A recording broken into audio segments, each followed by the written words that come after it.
Hi everyone. Hi guys. This is the day 2 of our OffGrid Charity Design Conference. I'm happy to see all of you. I see that there are a lot of people on our stream. I hope that you had a great day today. I hope that you had a great day yesterday and prepare for even the best day today. Because this day of our conference is dedicated to design instruments, and today we will be talking about we will have the following lectures. We will have topic about designing for inclusion, and we also will have a great topic called developers pain handoff from designers. I believe every one of you had something to do with accessibility, designing for accessibility in your life. Yeah, we have majority of projects that have to comply with some accessibility requirements. And I believe that if you're a designer, every one of you had some situations in your life where you might have some issues with the developers, right? And with this process of hand off your design to your developers. So welcome to the day 2, and we are just about to start. And yeah, let me just remind you that yes, this is the charity conference, and we already met our main goal, right? We already met the goal to crowdfund 150k hryvnias to donate them to Come Back Alive Foundation. But then when we reached our goal, we just thought, why should we start? And now our next goal is 200,000 K hryvnias, and of course all this money would be donated to Come Back Alive fund to buy some good stuff for Ukrainian armed forces. Please use this QR code that you see on your screen right now. This is the QR code for making a donation. Also, you would see this QR code between our speakers, and also you might find a link to donation in the description of this stream on YouTube. And let me remind you that people who making the highest donation for today, we would thank these people with our special presents. As I just mentioned, all crowd-funded funds would go to Come Back Alive Foundation to buy a mobile surveillance system for our armed forces of Ukraine to help them in their work. Okay, yeah, and as I mentioned on the first day, this mobile surveillance system we think that this system is pretty similar to cartoon character Wally. I believe that you saw this cartoon, so that's why we just decided to call it Wally. Yeah, as of today, like yesterday, we had 3 licenses for Framer and 3 licenses for Grammarly, but today is the day 2 of our conference. So today we have 2 licenses for Framer and 2 for Grammarly. 1 license for Framer. Let's start with Grammarly. Okay. The highest donate of the day gets 1 Grammarly premium license. But in order to be able to gift you with this great present, we need to know who made this highest donation, right? So that's why please do not forget to write your name while you are making your donation. Yeah, and as I mentioned earlier, scan this QR code to be able to donate to our monojar, or follow the link, or also you could find the link to donate. To be able to donate, you can find the donation link in the description of YouTube stream. The second highest donate of the day, yeah, this is the surprise that we had yesterday. The second highest donate of the day gets a book. This is a great book by Zegmeister and Walsh called Beauty. And this book was presented. This book is from our partners from Arthus. And we also have a present for everyone who is on our conference today, because all participants of this conference have now you have your promo code for 10% of discount for all Arthus books during November. So please make a screenshot of this video, photo this video, yeah, right, just photo it from your phone, or just write down the promo code OffGrid22. Read Ukrainian books, support Ukrainian business, and support Ukraine, of course. Yeah, and as I mentioned earlier, the winner of the quiz of the day gets one framer license, right? We had the quiz yesterday, and yesterday quiz was dedicated to the history of Ukraine, and we congratulate our winners. But today the quiz would be related to cities of Ukraine. I hope you all know geography of Ukraine very, very well. Of course, if you want to win the framer license. So just to recap, the highest donation of the day gets Grammarly Premium license. The second highest donation of the day gets the book from our partners Arthus. The winner of the quiz of the day gets one framer license, and everybody today gets a promo code for 10% of discount for all Arthus books during November. So I guess for those who joined this conference, you're already a winner, I guess. So yeah, make yourself a cup of good hot steaming coffee and let's start. And in about 3 minutes, we are about to meet our first speaker, Caroline Sheffield, with her topic, Designing for Accessibility.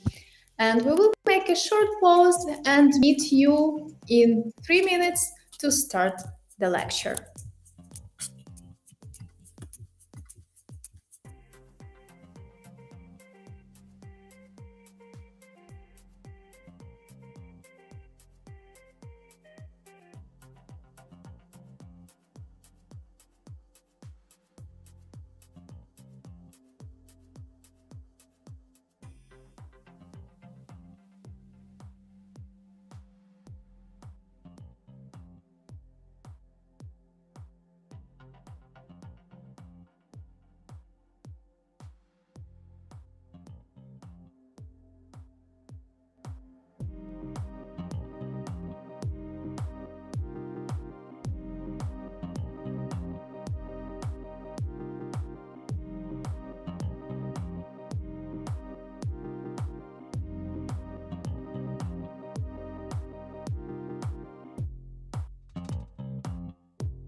Okay, hi guys. Hi Caroline, how are you today? Hello, I'm doing well. How are you? Pretty well. We are so excited that this is the second day of our conference and we are doing great. Yes, so that's very nice day today. Okay, guys, I want to introduce you to our first speaker of the day, Caroline. She's experienced designer, and Caroline today will tell us a great lecture about designing for inclusion. And as I mentioned in the beginning of my introduction, I believe everyone had a project in your life while you had to comply with some accessibility requirements. So I believe that this project this topic is very important. Okay, Caroline, I'm passing the word to you, and have a great time, guys. Thank you. All right. All right. Thank you, everybody, for tuning in today. As we mentioned, I'm going to be speaking today on designing for inclusion. Just to give you a little bit of a background about me and who you're going to be listening to for the next hour, my name is Caroline Scheinfeld. My personal pronouns are she, her, hers. I am located in Philadelphia, Pennsylvania, in the United States of America. I currently work as an experience designer at EPAM, and I also teach as an adjunct professor, teaching user experience and interaction design at the Westfall College of Media Arts and Design at Drexel University, also in Philadelphia. And I am the proud guardian to a cat and 2 leopard geckos. So today we are going to be talking about designing for inclusion and accessibility. Tim Berners-Lee said it best when he created the web and said, "The power of the web is in universality. Access by everyone, regardless of disability, is an essential aspect." Let's talk about a few stats real quick. The world population is currently 7.999 billion people. It's actually expected to reach 8 billion people in just a few days on November 15th, according to the United Nations. Of those 8 billion people, 5.07 billion people are active internet users worldwide. As of 2022, that is 63.5% of the world's total population. Only 361 million people used the internet worldwide in 2000, which was 6% of the population at the time. So we are at 10 times as many people utilizing the internet worldwide. Almost all Americans currently use the internet at a whopping 93%. And internet users continue to grow, with the latest data indicating that the world's connected population grew by more than 170 million people in the 12 months between October 2021 and October 2022. It is estimated that over 1 billion people worldwide have a disability. That is 15% of the global population having some sort of impairment. That is a potential audience that you can and should reach.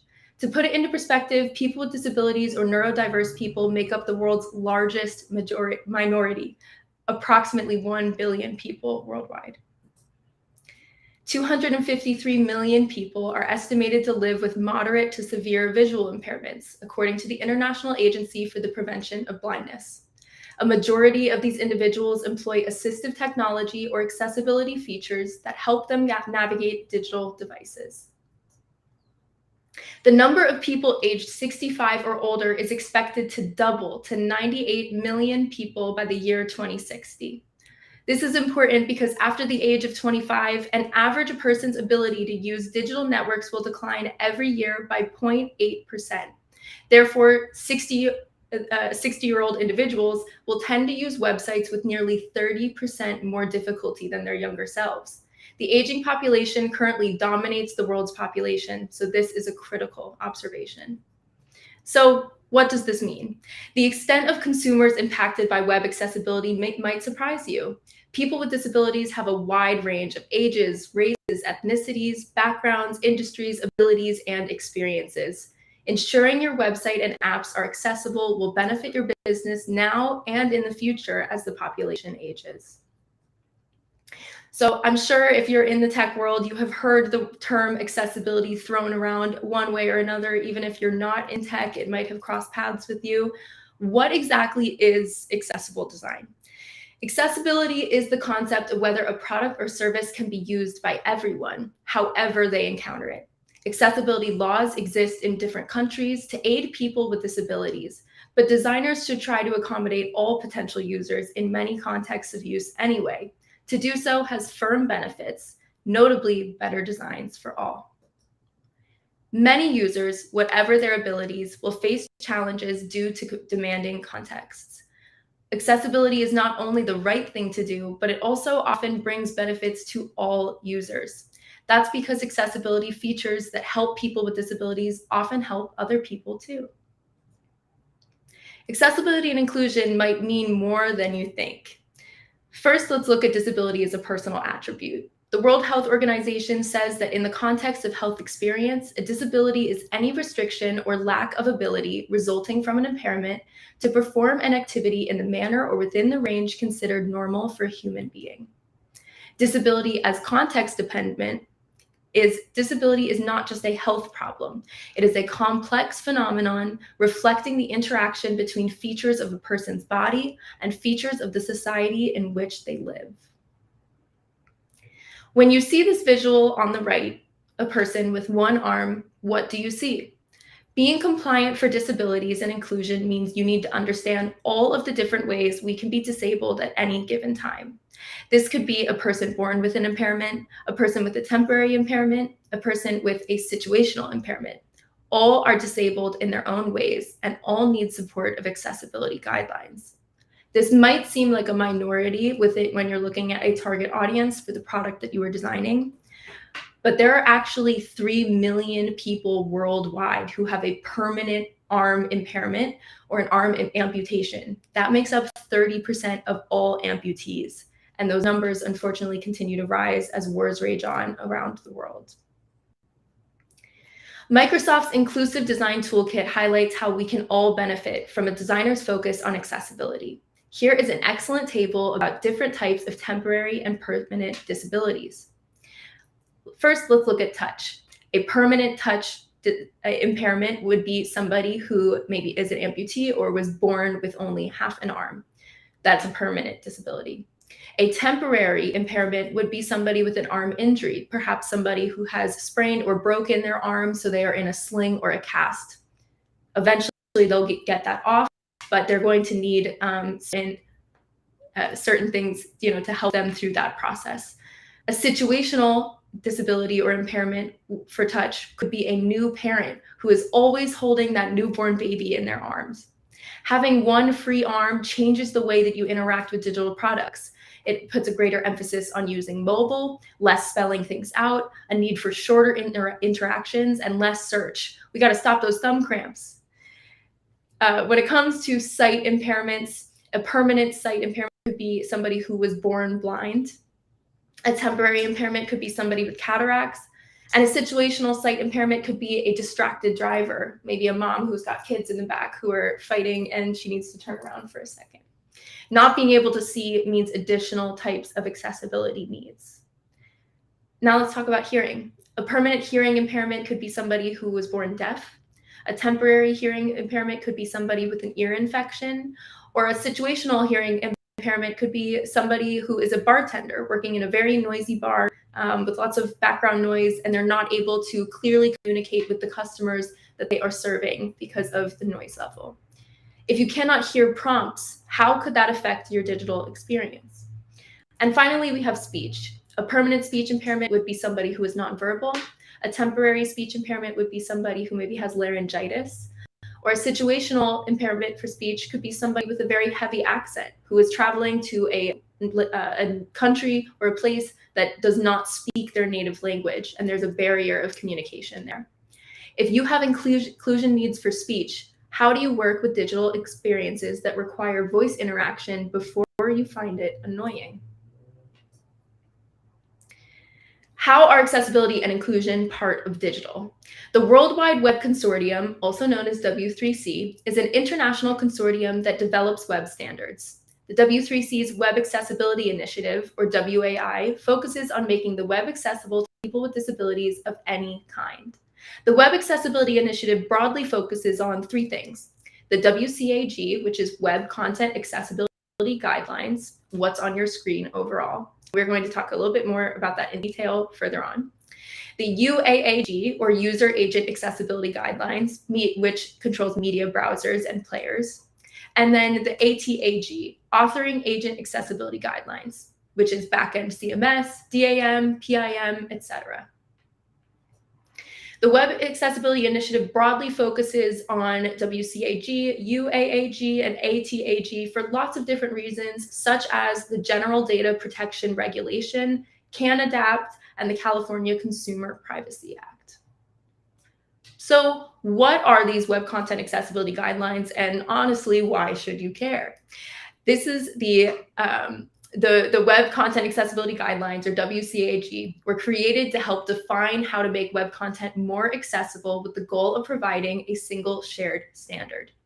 WCAG 2.0 are the most widely accepted set of recommendations, and the revised 508 standards are based on WCAG 2.0. When WCAG guidelines are followed, they improve usability for everyone. WCAG 1.0 focused heavily on the techniques for accomplishing accessibility, especially as related to HTML. Subsequent versions of WCAG focused more heavily on the principles of accessibility, making them more flexible and encouraging developers to think through the process of accessibility conceptually. There are 3 levels of accessibility compliance to meet WCAG standards. These guidelines are organized into 3 levels: A, AA, or AAA, with similar types of accessibility features addressed in each, but AA having more and AAA having the most criteria to meet that level of accessibility standard. For most organizations, the objective is to satisfy level AA guidelines. Some government agencies and nonprofits who serve a larger impaired audience may work towards satisfying the majority of level AAA guidelines. The outcome is often a mix of technical requirements and content-related components. Businesses do not have to comply to all listed criteria to meet conformance, only those that apply to their website and audience. You can experience it for yourself. Try using your website without a mouse or with a voice or text browser. There are many free options available online. Ask yourself, how is the experience? Attaching alt text to every image in the code of your web page or app is a great additional way to create access to a person with reduced vision, navigating their device with a screen reader. So we hear the words accessibility and usability often said around the same time in the same kind of conversations, and they are slightly different, but I feel most people kind of get a little bit confused with the two, and I'll be the first to admit that I did as well. So I just wanted to lay out for you the differences between accessibility and usability. Usability is the degree to which a product or service is easy, intuitive, and efficient to use to achieve specific customer goals. An example is the layout of a mobile application on larger devices. There is an increasingly smaller percentage of screen area that a person can reach with just their thumb when holding a phone with one hand. Menu bars and search fields are appearing at the bottom of screens more often to increase their usability. Then accessibility is the degree to which your product is inclusive of and usable by the broadest range of individuals. Unlike usability, accessibility focuses on people with disabilities specifically. So what is the difference between website accessibility and usability to the disability community? Although your website might be accessible according to the guidelines established by WCAG, your website may not be usable. Usability is tied to the quality, satisfaction, and efficiency a person experiences when engaging with your website. Conversely, a website can be considered usable, yet it may ignore the accessibility guidelines geared toward the disabled community. WCAG 2.0 is based on 4 main guiding principles of accessibility, also known by the acronym POUR, which stands for perceivable, operable, understandable, and robust. Many of the technology challenges faced by disabled people or people with disabilities can be described using one of the POUR principles. So let's break down each of those pieces. The first is to define perceivable. This means that the user can identify content and interface elements by means of the senses. For many users, this means perceiving a system primarily visually, while for others, perceivability may be a matter of sound or touch. Some problem examples for perceivability is perhaps a website's navigation consists of a number of links that are displayed in a different order from page to page. If a user has to relearn basic navigation for each page, how can they effectively move through the site? Another example of problem could be a Word document that contains a number of non-English words and phrases. If the languages are not indicated, how can assistive technology present the text correctly? Some solutions for this include text alternatives. We can provide text alternatives for any non-text content so that it can be changed into other forms people need, such as large print, braille, speech symbols, or simpler language. We can provide alternatives for time-based media. We can also create adaptable content that can be presented in different ways, for example, in a simpler layout, without losing information or structure. And we can make things distinguishable and easier for users to see and hear content, including by separating the foreground from the background. The next definition is for operable. This means that a user can successfully use controls, buttons, navigation, and other interactive elements. For many users, this means using assistive technology like voice recognition, keyboards, screen readers, and more. A few problem examples for this are mouse-dependent web content that will be inaccessible to a person who cannot use a standard mouse, or people with low or no vision who also rely on the functionality of the keyboard. They may be able to manipulate a mouse just fine, but it doesn't do them much good when they can't see where to click on the screen. The keyboard is much easier for a person who is blind or has visual impairments to manipulate.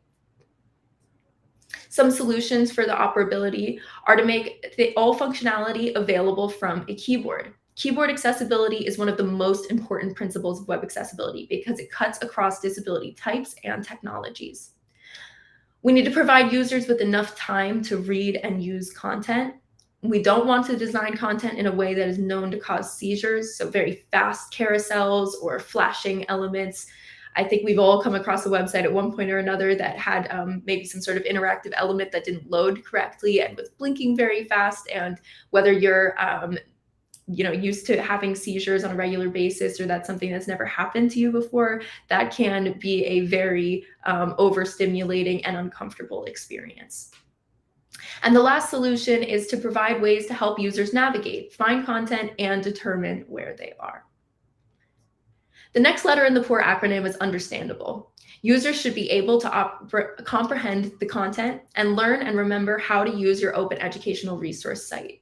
Your OER should be consistent in its presentation and format, predictable in its design and usage patterns, and appropriate to the audience in its voice and tone. Some problem examples for understandability are, again, if a website's navigation consists of a number of links that are displayed in a different order from page to page. If our user has to relearn basic navigation for each page, how can they effectively move throughout your site? Or a site that makes use of numerous abbreviations, acronyms, and jargon. If these are never defined, how can users with disabilities and others understand the content? I think we've all been either in a conversation or part of a new company. Maybe you're on Twitter for the first time and seeing lingo or acronyms that nobody is explaining. And that can be a very confusing experience because you feel like you are missing vital information that everybody else seems to understand, but nobody is explaining to you. Some solutions to these problems include making text content readable and understandable, making web pages appear and operate in predictable ways and patterns, and to help users avoid and correct mistakes with input assistance. One of my biggest pet peeves as a UX designer is when I fill out a form and upon hitting the submission CTA, I receive an error, but it doesn't tell me what the error was. So then I have to go through the entire form, input field by input field, and figure out which information was incorrect and which is stopping me from proceeding down this path. The last letter in the POUR acronym is robust. Content must be robust enough that it can be interpreted reliably by a wide variety of users, allowing them to choose the technology they use to interact with websites, online documents, multimedia, and other information formats. Users should be allowed to choose their own technologies to access open educational resource content. Some problem examples for robust are that a website might require a specific version of a web browser to make use of its features. If a user doesn't or can't use that browser, how can that user experience the features of the site? Another problem example would be a document format that is inaccessible to a screen reader on a particular operating system. If a user employs that operating system for day-to-day tasks, how can they gain access to this document? Short answer is they probably can't. One solution for this is compatibility. We want to maximize compatibility with current and future user agents, including assistive technologies. Steve Ballmer said, accessible design is good design. It benefits people who don't have disabilities as well as people who do. Accessibility is all about removing barriers and providing the benefits for everyone. Inclusive design benefits everyone. Let's take a look at a few real-life examples. The first is clear signage, which travelers benefit from.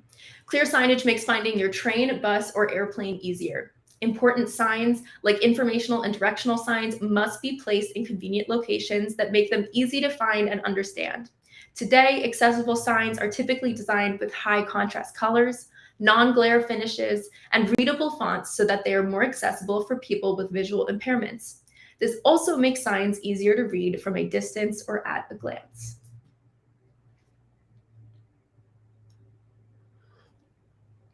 The next is voice control. Forms of voice control such as Siri, Google Assistant, and Alexa were intended to allow visually impaired people to easily navigate their devices through their voices. However, most users now use voice control on a daily basis to retain information on things like the weather, time zones, sports scores, and the infinite knowledge that these devices hold.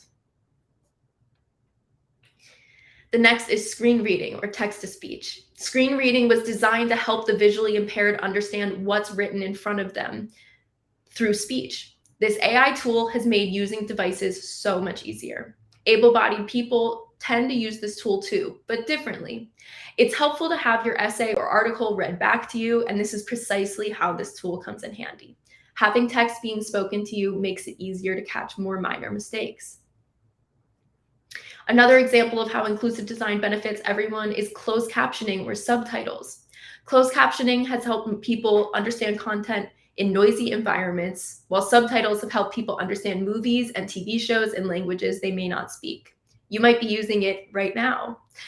Closed captioning were intended for the deaf and hard of hearing, but you can see how they benefit everyone. Imagine, let's go back to the example of the situational hearing impairment, a bartender in a busy bar. Imagine you're in this loud, crowded bar, or perhaps you're a customer hanging out in the bar. You go to watch a sports game, and you are desperately trying to keep up with the scores and the plays, but it is so loud in there. I bet you are glad that the TV has closed captioning on, because how else would you know what's happening? Now, what about an experience that's a little bit more relevant to the COVID-19 pandemic? Many of us shifted to a virtual work environment and are working at home with our friends, family, or roommates. A virtual meeting can be very difficult to keep up with your colleagues while they're talking, and you're trying to drown out the background noise of noisy roommates or crazy kids, and staying focused can be very hard. The use of captions as a learning aid has become very helpful in this case, and maybe something worth trying if you haven't considered it already. The next example are automatic doors. They were originally designed to allow people in wheelchairs or crutches to enter and exit buildings quickly. But when your hands are full and you have multiple grocery bags or maybe luggage, maybe you just picked up your mail, whatever it is you were holding, these automatic doors that open as you approach them are very beneficial. Another example are ramps and curb cuts. Design features intended to allow wheelchair access help create more easily navigable spaces for everyone. Parents with strollers, workers pushing hand trucks, and travelers with rolling luggage all benefit from curb cutouts and ramps originally installed for wheelchair access. And this phenomenon is so widely popular that it even has its own name, the curb cut effect. This describes how addressing disadvantages or exclusions experienced by one group of people creates an environment that enables everyone to participate and contribute fully. Addressing disadvantages or exclusions experienced by one group of people creates an environment that enables everybody to participate and contribute fully. When we design for disabilities, we make things better for everyone. The curb effect has a lot to do with the idea of universal design, which has expanded to understanding other areas of our lived experience where something appears to be designed for one group of people, mainly disabled people, but it ends up benefiting everybody else too. Curb cuts in America have a fascinating history, pioneered by the father of independent living and the first major spokesperson of the American disability rights movement, activist Ed Roberts. If you are interested in learning more about this really interesting story, there is an excellent episode called Curb Cuts on the 99% Invisible podcast. I highly recommend that you check it out. In Microsoft's Inclusive Design Toolkit, they say that designing with constraints in mind is simply designing well. But for accessibility to become embedded in our everyday thinking and world, we all need to realize the role that we can play in accessibility. We need to incorporate accessibility into workflows and considerations. Consider this on your next project. What are other scenarios that your consumers would need support for accessibility with touch, sight, hearing, speech? How would you solve for those scenarios? The next piece we're going to discuss is on design thinking and ethics. Now, the beginning of a project can be a very exciting time. The energy is high, the ideas are flowing, and designers are often eager to get into a tool like Figma or Sketch and immediately begin diving into design. But there are some things you need to consider before designing. Designing components and screens is only one part of our job. The reality as a designer is that moving pixels around your screen is really only a small percentage of what we do. Building buttons, type systems, interfaces, and much more will come soon, but that work is not inclusive of all of the work a designer does.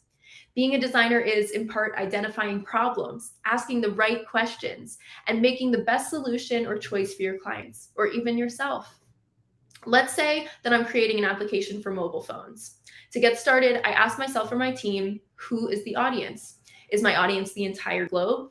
Then I will need to think about my app in different languages and how that affects the space that I leave for text in my buttons and other interface elements. Some words in English are very short, but when directly translated to a language like German, can end up very long, breaking a beautifully crafted button. Since design is problem solving, you'll need to tailor your solution to your audience and their specific problems. Your ability to communicate with your audience comes from listening to them and understanding their situation. If we don't understand their needs, it is not likely that our design solutions will be effective. Teams need to reflect on the diverse needs of their audiences and society to represent that audience and help identify their problems and the correct solutions. Or what if we are urgently tasked with an app to help people who are displaced from war to find carpool rides to safe locations, or instantly inform users about the beginning and end of a civil defense alert in their region?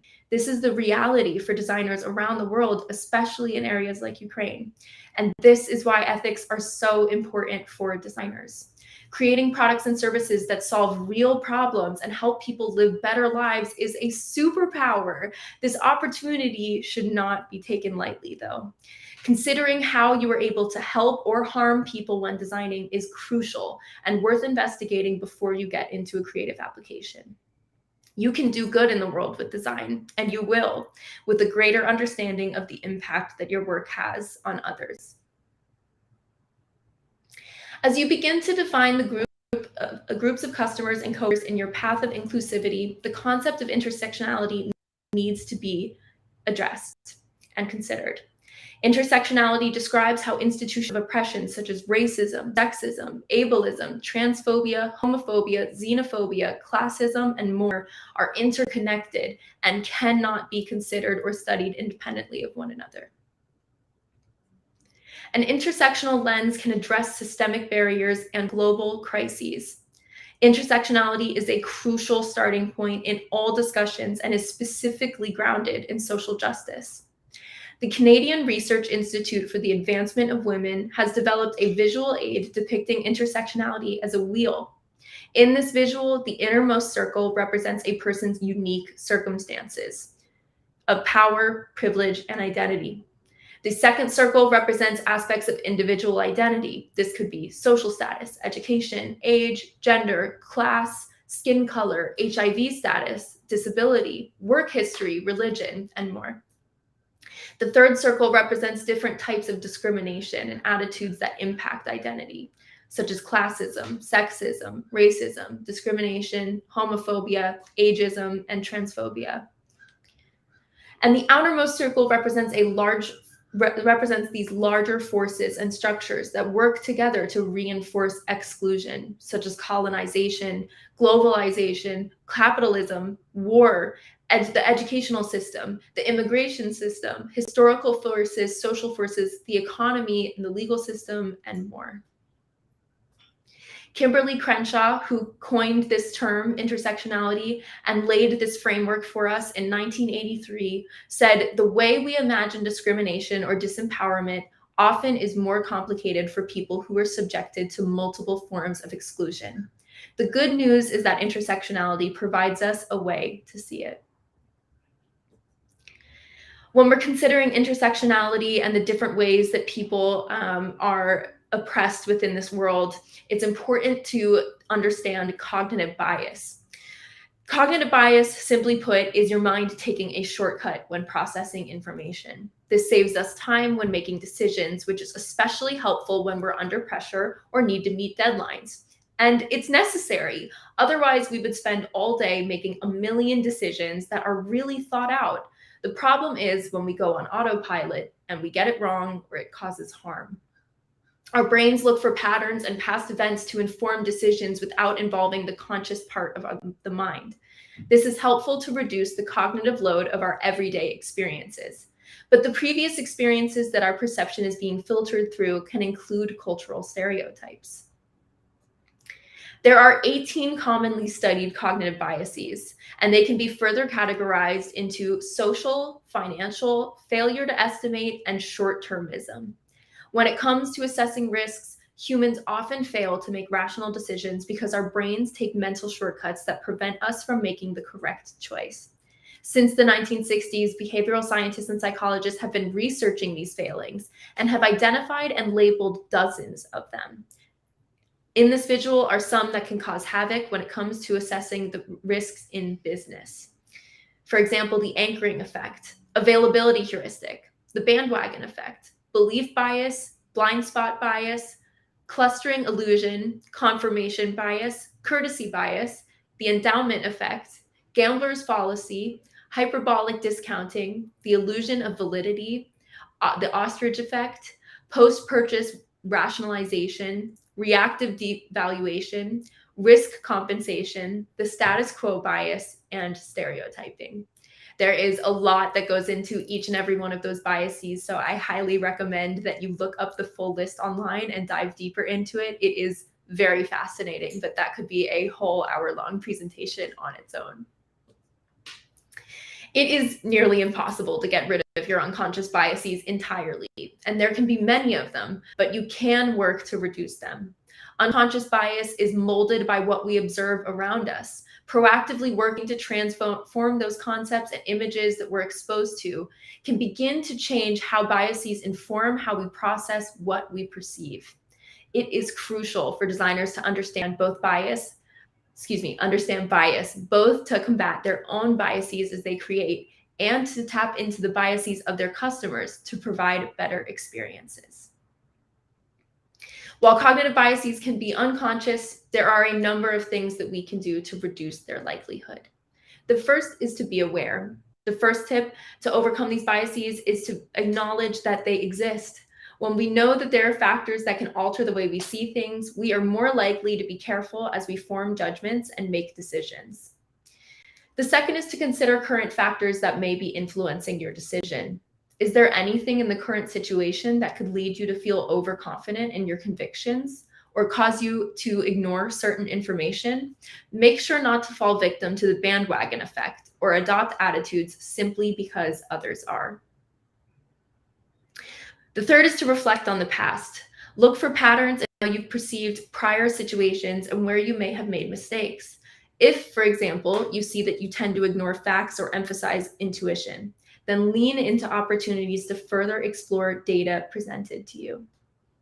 The fourth is to be curious. Being curious can help us avoid cognitive biases.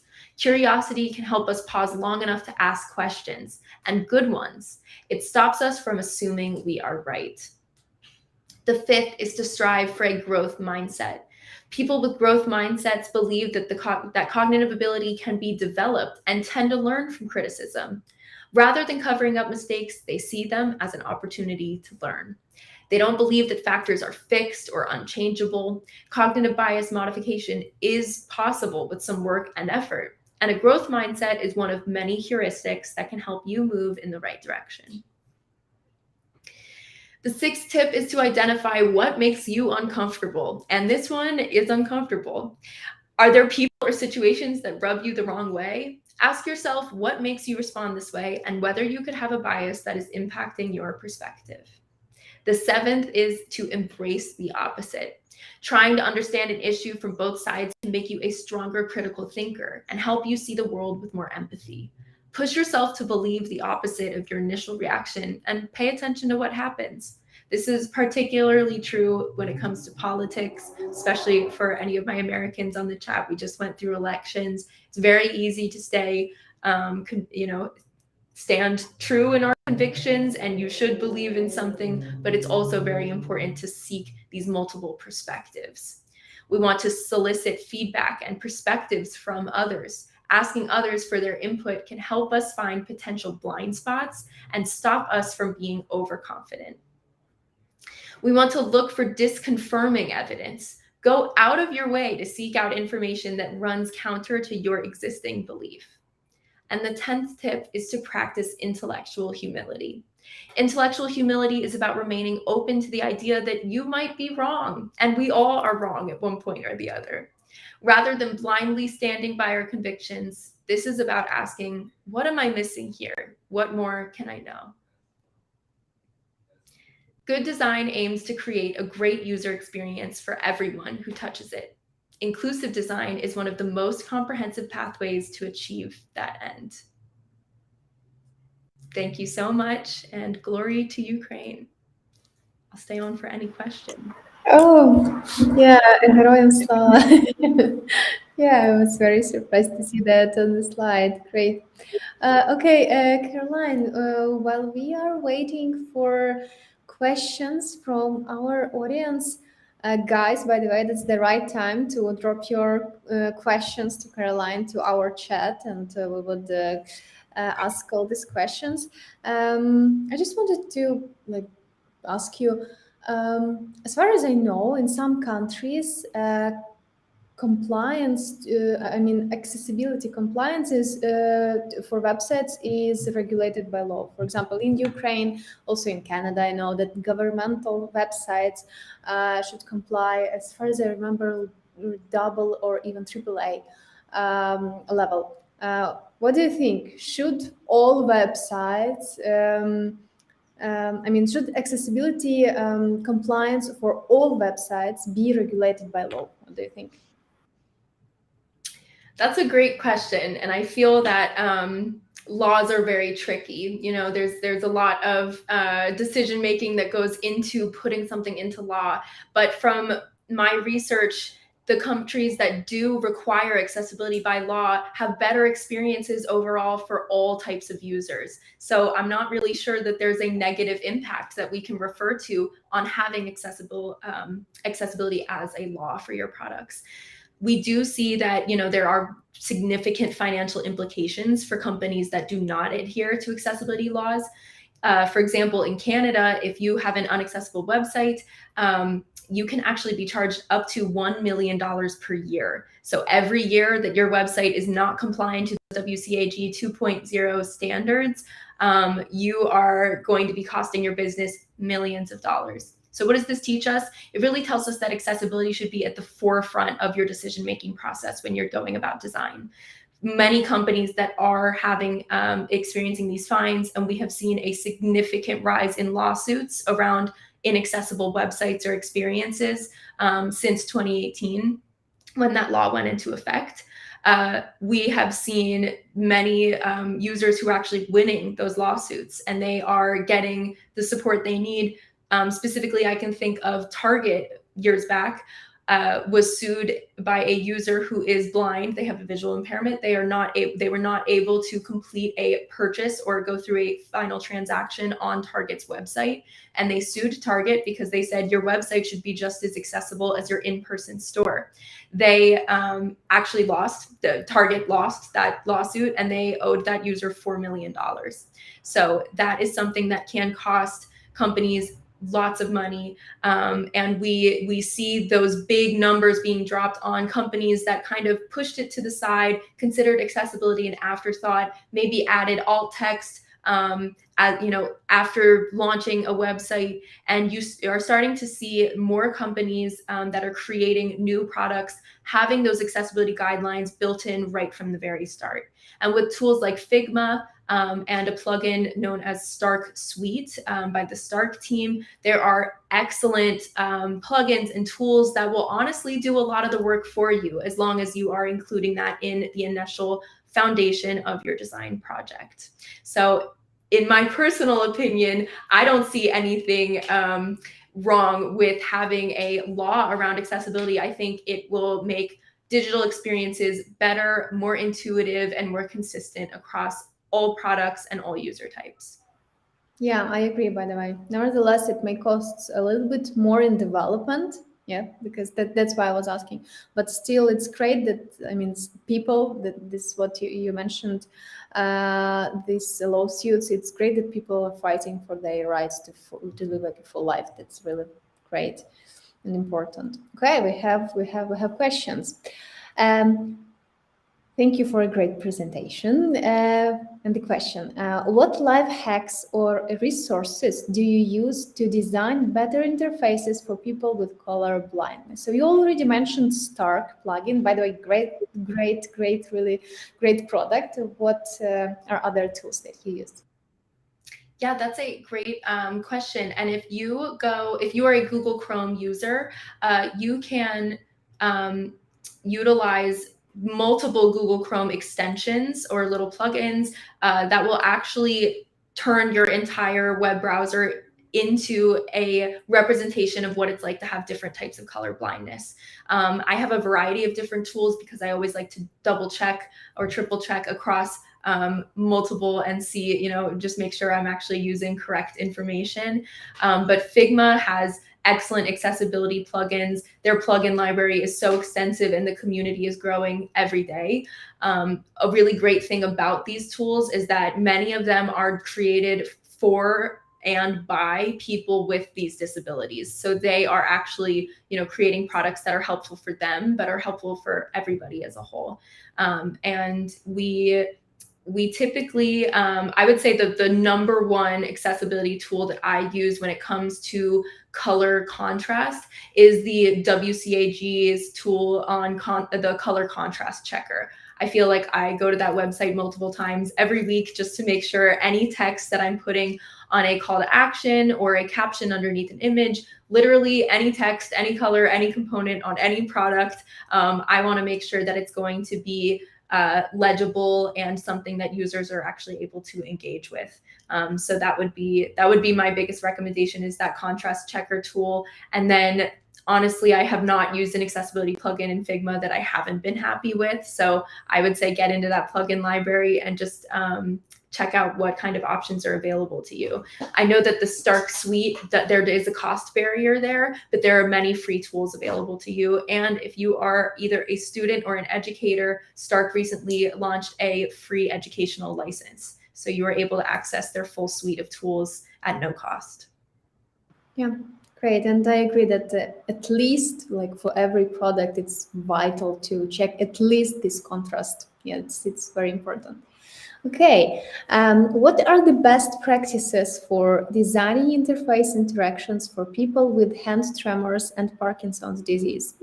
Only interaction using the keyboard, or are there additional options? That is a really great question. And that makes me think back to a course that I took when I was a student at Drexel University called Games for Health. We were designing virtual and augmented reality experiences, immersive games for the purpose of physical therapy for people who have disabilities.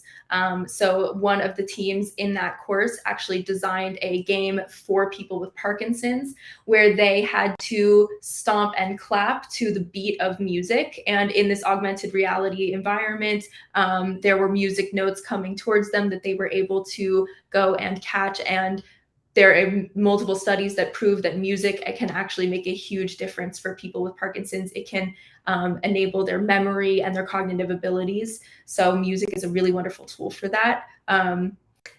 But I believe they actually designed that game with an Xbox Connect. So you were able to utilize tools that don't have an interface that the user is going to be necessarily tapping or using with a keyboard or a mouse, but you can utilize body movement or even eye contact to help lead your way through that product. Yeah, thank you. Okay, that's great. Our participants are very active today. That's a very interesting and important topic, right? Did you have an experience when stakeholders didn't want to spend money on additional work, like adding keyboard interactions to make the website accessible? How did you solve it? That's also a great question. I personally have not come across that, but I know that it's very common within the industry. And I would say that probably the biggest way to solve that is for that client to unfortunately get some sort of negative repercussion for not having an accessible site or product.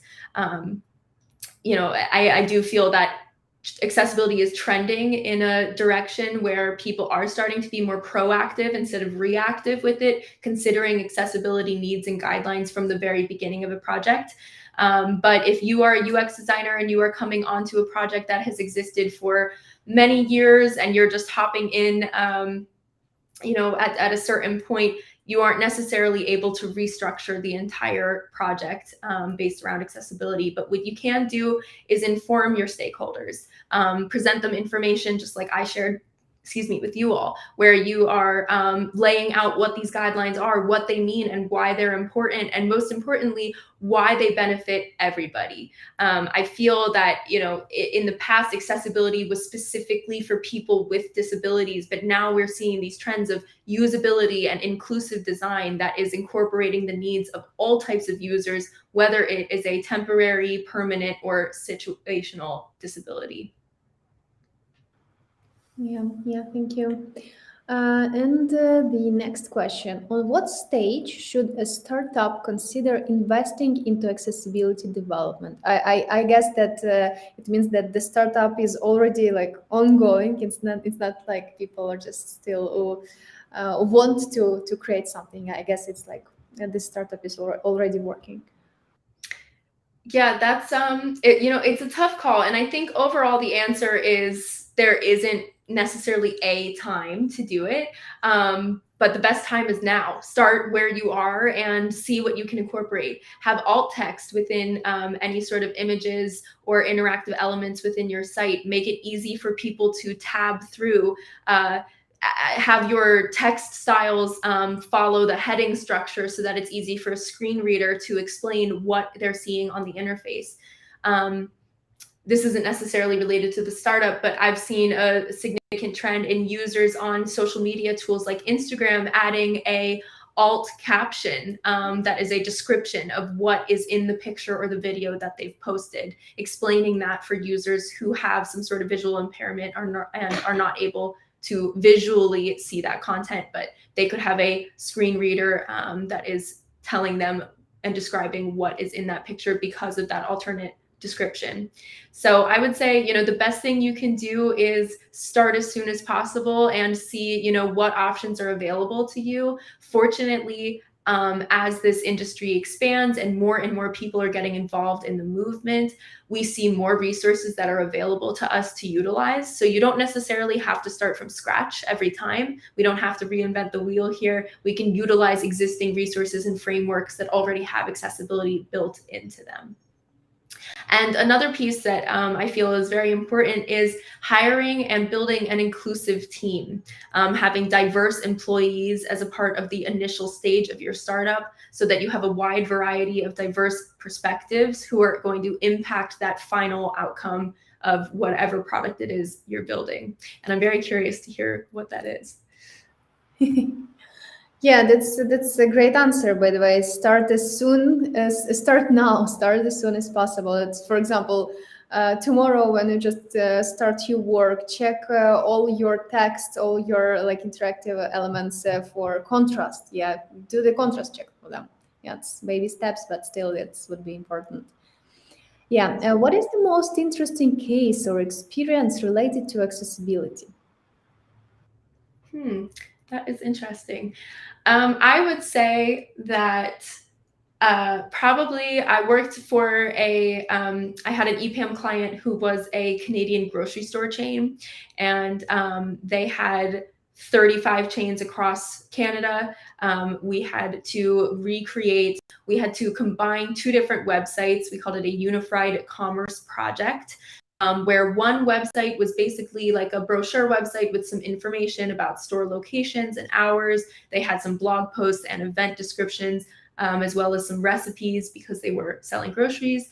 And then a completely different website that was grocery delivery service. It was the first grocery delivery service in Canada. So they were combining these into one brand. And we had to consider which which unique pages needed to be created, which pages could be mashed together, and then which pages needed to be completely depreciated and not included in the project at all.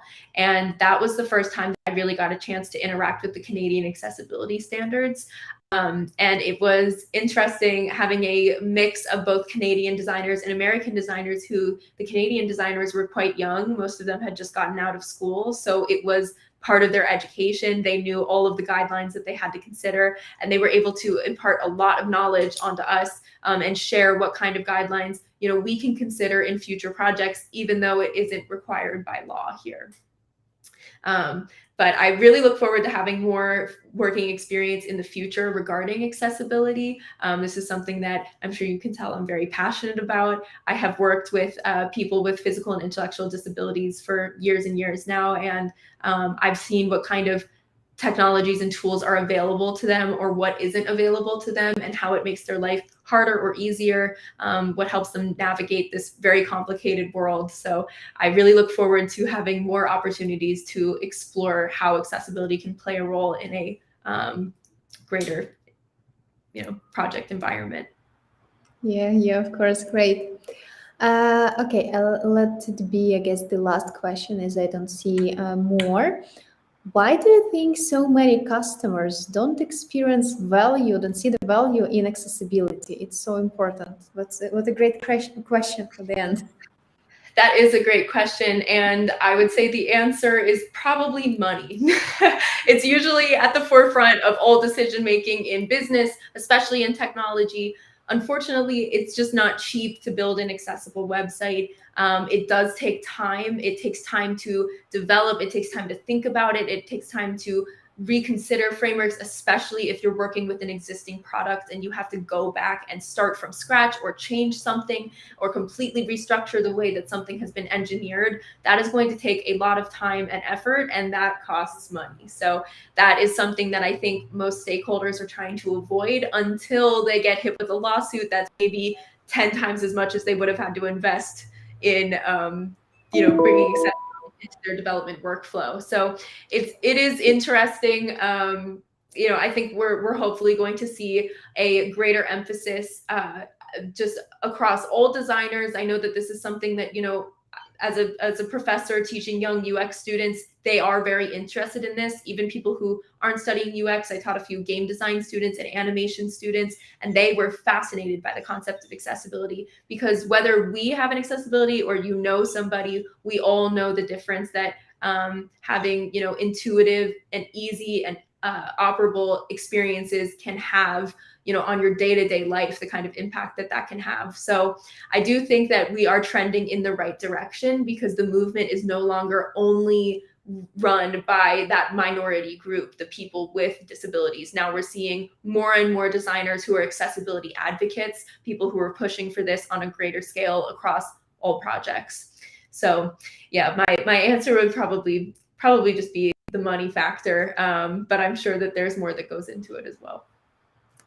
Yeah, it's like personal for every customer. It's like a special case, but the majority of cases, I agree that this is the limited resources. Okay, so I see one more question. I can skip it. So,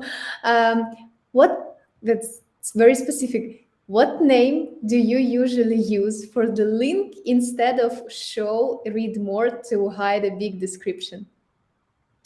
That is a great question. I would say it depends on the context of the product that you are building, as well as the language that you are designing in. Typically, when you are hiding information, the best thing you can do is add a text description, as well as some sort of iconography that explains that there is more to this. So perhaps I have seen read more ... with that ellipses. I've also seen read more with an arrow, or click to continue reading. There are a variety of ways to do it, but that's a very interesting question that I'm definitely going to go Google and see if there is a standardized answer. If there is, I can drop it in the chat during our coffee break. But I would say that typically, like, read more with an arrow or something that indicates that there is more information if you were to engage with that CTA. Yeah, thank you. It seems like that was Katerina's task for today. So it's like group brainstorming for everybody today. So guys, if you have any interesting ideas, please just drop them to the chat. Okay, Caroline, thank you very much. I'd say that we wish you the best of luck in your future endeavors, and I hope that you will do your best in working with accessibility, continue improving people's life, continue improving the world itself. But what I know for sure, that by coming here today, by conducting this lecture, you definitely make our world better. Thank you for agreeing to help us. Thank you for supporting us. Thank you for supporting Ukraine. It's really very important for us. Oh, it's an absolute pleasure and my honor. Thank you so much for having me here today. Yeah, thank you, Caroline. Okay, guys, so we are going to a short pause, and we will have a coffee break for 10 minutes, and in 10 minutes we will meet with our next speakers. Thank you, guys.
Hi guys, so we are back, and I'm gonna use my 5 seconds before the next speakers just to give you an update on our crowdfunding today.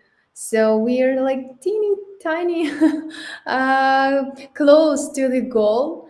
It's like a very small amount left. So please use our QR code just to help us to crowdfund the our, let's say, second goal, right? Maybe for tomorrow we will set up the next goal. I don't know. As I mentioned, as Ukrainians, we really like to overcome our crowdfunding goals when it comes to that. And let me just remind you about our great presents for today. Also, before that, I'd just remind you that all funds that we are crowdfunding here today, they will go to Come Back Alive Foundation to buy a mobile surveillance system. Yeah, and about our gifts, we already have 2 licenses for Framer sites, and we have 2 licenses for Grammarly Premium. The highest donate of the day gets 1 Grammarly Premium license. But just do not forget to write your name in donation form so we would know who to contact. And the second highest donate of the day gets a great book by Zagmeister and Walsh, Beauty, from our partners Arthus. The winner of the quiz of the day gets 1 Framer license. Please wait by the end of the day where we would be going through the quiz dedicated to the cities of Ukraine. And everybody today gets a promo code for 10% of discount for all Arthus books during November. So please use this promo code, read Ukrainian books, and support Ukrainian businesses. One more important update for today that I wanted to share with you is that our next lecture would be in Ukrainian. So guys who just join us from foreign countries who do not speak Ukrainian, it's a great sign for you to start learning some words. But still, the slides would be in English. Also, our speakers promised us some great memes. So please stay with us, read the slides, laugh with us from the memes, and support Ukraine. Guys, today I will switch to Ukrainian. Отже, друзі, сьогодні ми з вами разом з Маркіяном та Олександром, нашими чудовими дизайнерами з компанії ЕПАМ, поговоримо про ті проблеми, з якими ми, напевно, всі стикалися, коли ми передаємо наші вистраждані іноді дизайни девелоперам, і що вони з ними роблять, і з якими проблемами вони стикаються, коли дивляться на наші вистраждані дизайни. Будь ласка, не забувайте, що у нас є чат, куди ви можете задавати всі свої запитання, колеги обов'язково на них дадуть відповідь. Отже, передаю вам слово. Супер, дуже дякую. Всім доброго вечора. Дякую, що приєдналися. Нагадую, складайте грошики в нашу банку. Ми збираємо на «Повернись живим», щоб робити смерть ворогам. Ось так, власне. Так, сорі. Так, Юля, всім привіт. Ми вирішили сьогоднішній вечір закінчити українською. Ми збираємо на українську армію і закінчити українською, але наші слайди будуть англійською.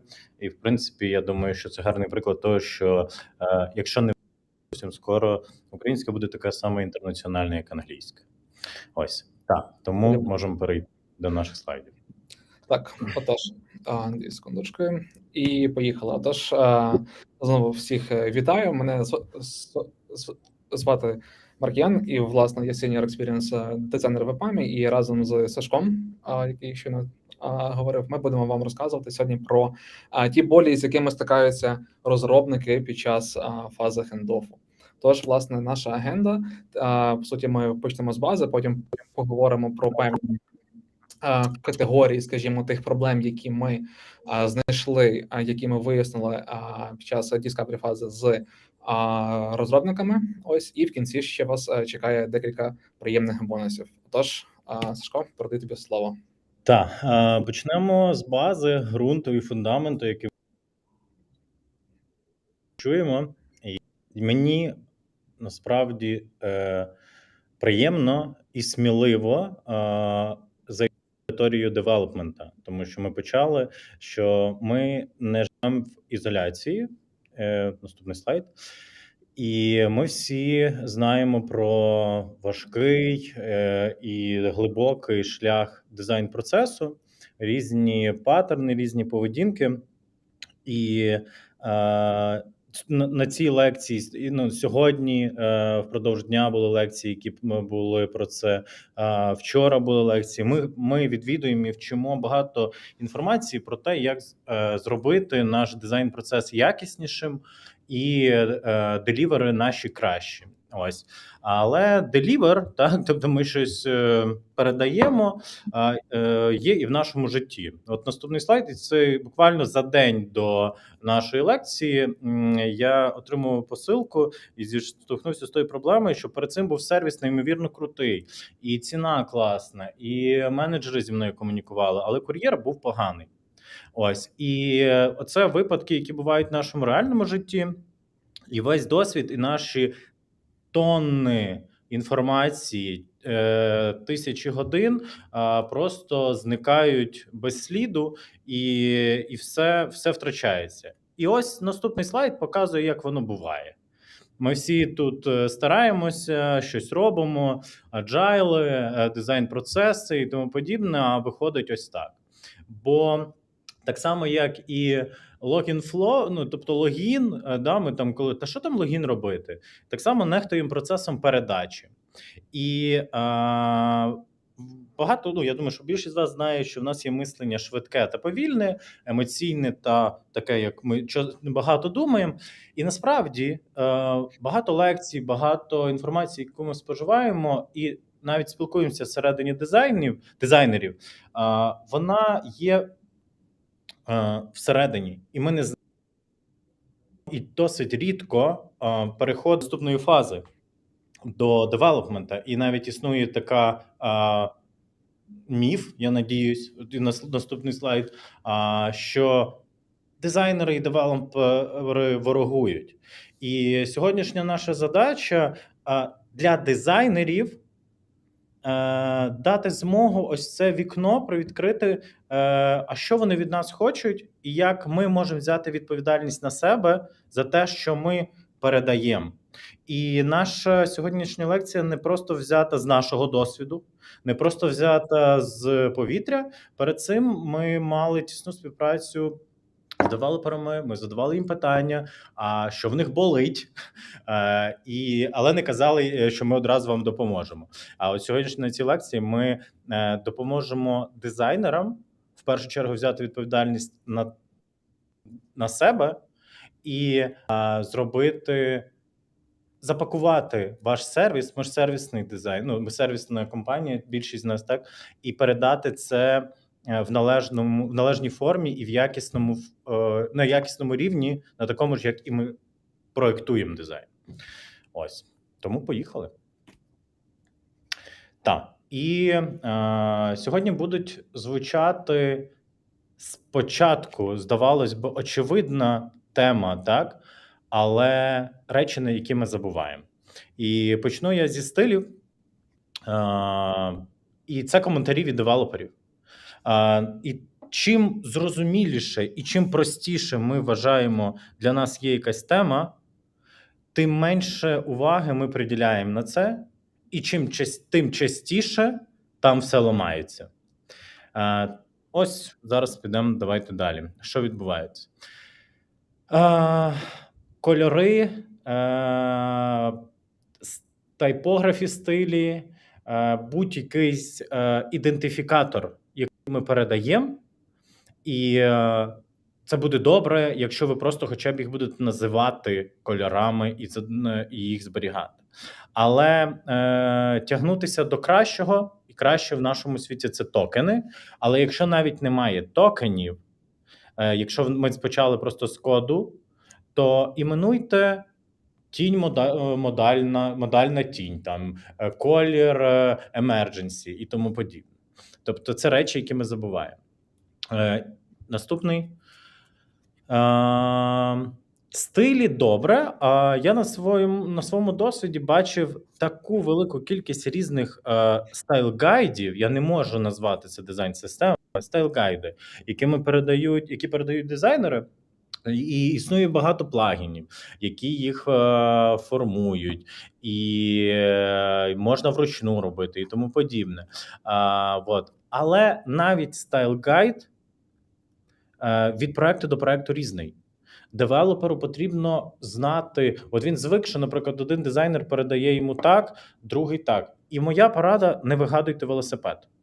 Якщо вже ми просто залишаємося на стайл-гайді, намагайтеся повторювати існуюче, щоб девелопер розумів, це тільки формат. Контекст залежить від вас і проекту, який ви передаєте. Ось тому намагайтесь, навіть краще буде, коли ви не створите в форматі стайл-гайду чогось унікального, а щось вже звичне, де девелоперу не прийдеться напружуватись, а як він тут показав там тайпографі стилі, чи стейти кнопок, чи будь-що щось інше.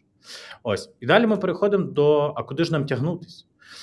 Наскільки мені відомо, що Figma має десь скоро викатати саме свої токени, а поки цього немає, плагін Figma Token перевірений мною часом, і в них є крута документація, він достатньо стабільно працює, і я можу його рекомендувати вам, і саме головне, не бійтесь його залучати в будь-яку фазу свого проекту зараз. Навіть якщо ви думаєте, що в мене вже там все на стайл-гайдах, в мене все без токенів і все нормально працює, або там я тільки на початку проекту, чи мені вже можна його застосовувати. Мені здається, от я перевірив його на різних фазах, і ця відмовка, якщо це не калька, не підходить. Пробуйте, тестуйте, він працює і полегшує життя. По-перше, він не просто її зберігає, а одразу можна застосовувати. Від відступів до набору всіх можливих стилів до одного об'єкту і навіть компонент. Далі. Повернемося до складного. Тобто складні процеси. Я не знаю, чи вам добре видно, але це приклад того, як відбувається ітерація між компонентами, стилями, асетами, і от сам факт збору всієї вашої інформації досить часто він з різних боків надходить. І з мого досвіду Jira-тікети, апдейту кожного стилю, кожної компоненти, change-реквести, тобто він може бути зроблений у вас в Figma, але не переведений в Storybook, а в Storybook, наприклад, тобто може бути неконсистентність на різних рівнях. Це знову ж я повертаю вас до того, що ви не створюєте кінцевий продукт. І я не знаю, чи це радіти, чи плакати від цього, бо можливо не радіти, бо не тільки ви відповідаєте за результат успішності цього продукту, а не плакати, певно, через те, що вам потрібно працювати ще на інші фази. Ось, як це все трекати? Це складний процес, так? Тобто, де в Jira перекидати це тому подібне. Є легший процес, почніть з нього. Звичайний плагін Figma, називається Kanban. Вмощуєте собі на кавері дизайн-системи чи будь-чого, і маєте, от, наприклад, Figma, Storybook, готово. У вас прийшов change request зсередини в дизайні, ви перенесли карточку по кнопки, Figma, девелопери це бачать, перенесли в development, вони зробили це в Storybook, перенесли в Done. Ваша прозорість – це ключ до успішної комунікації з девелоперами. І от ми почали ніби як, а що потрібно там іменувати, якісь звичайні речі, але йдіть до абсурду прям. Найменша зміна повинна бути прокомунікована. І навіть банально в такому... Не соромтесь простих інструментів, тому що ми вже заангажовані. Як я колись чув, ми занадто добре знаємо свій продукт, щоб приймати участь в його тестуванні. Так само ми занадто добре знаємо дизайн, там, тули, дизайн-процеси, щоб йти до девелоперів і казати, то це ж просто, то що, ти не помітив? Ні, це не помітив. Тому комунікуйте прозоро і просто. І мені здається, це був останній слайд тут. Так, реально, це був останній слайд в тебе. Отож, там зараз я трішки поговорю про експорт есетів, які ми збираємо протягом проєктування. Ось, і, власне, це ті коментарі, які ми отримали від розробників. Тобто, в принципі, ми якби отримали багато коментарів, їх посортували в певних категоріях, і зараз вам розповідаємо про кожен з них. І, в принципі, як тут є різні, які стосуються есетів, зокрема, мій улюблений – це X як close icon. Це прям я спершу сміявся, а потім плакав. Мені стало якось соромно за колегу, яка або який це зробив або зробила. Ось, і, власне, давайте зараз пройдемось по пунктах. Чисто таке нагадування. Тож, в першу чергу, іконки – це такий якби чек-ліст того, як ми маємо передавати іконки розробникам. Тобто, в першу чергу, це має бути flatten icon, тобто вона не має там містити ніяких юніонів, там вектор-шейпів, якесь там зібрання тощо. Тобто, є у фігмі команда з швидкою клавішою Command-E, яка, власне, якби перетворює це в один шейп. Так само не має бути ніяких strokes, тобто це не має бути якась лінія з обводкою, це має бути, власне, outline фігури. І теж швидка клавіша – це є Command-Shift-O або відповідна команда у фігмі. Так само це має бути лише одна фігура. Ну, в принципі, це якщо ми говоримо про переважно піктограми, а якщо там вже можна щось таке більш складне, очевидно, що там вже треба, там вже, типу, окей, використовувати там 2 і більше фігур, якщо на це є потреба.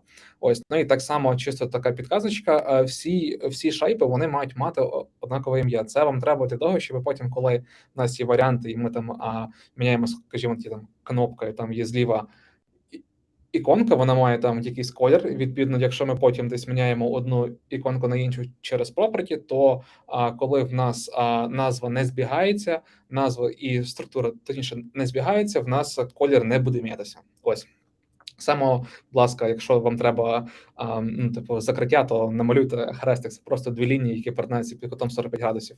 Ось, і чи ні, стоп, 90, я перепрошую. 90.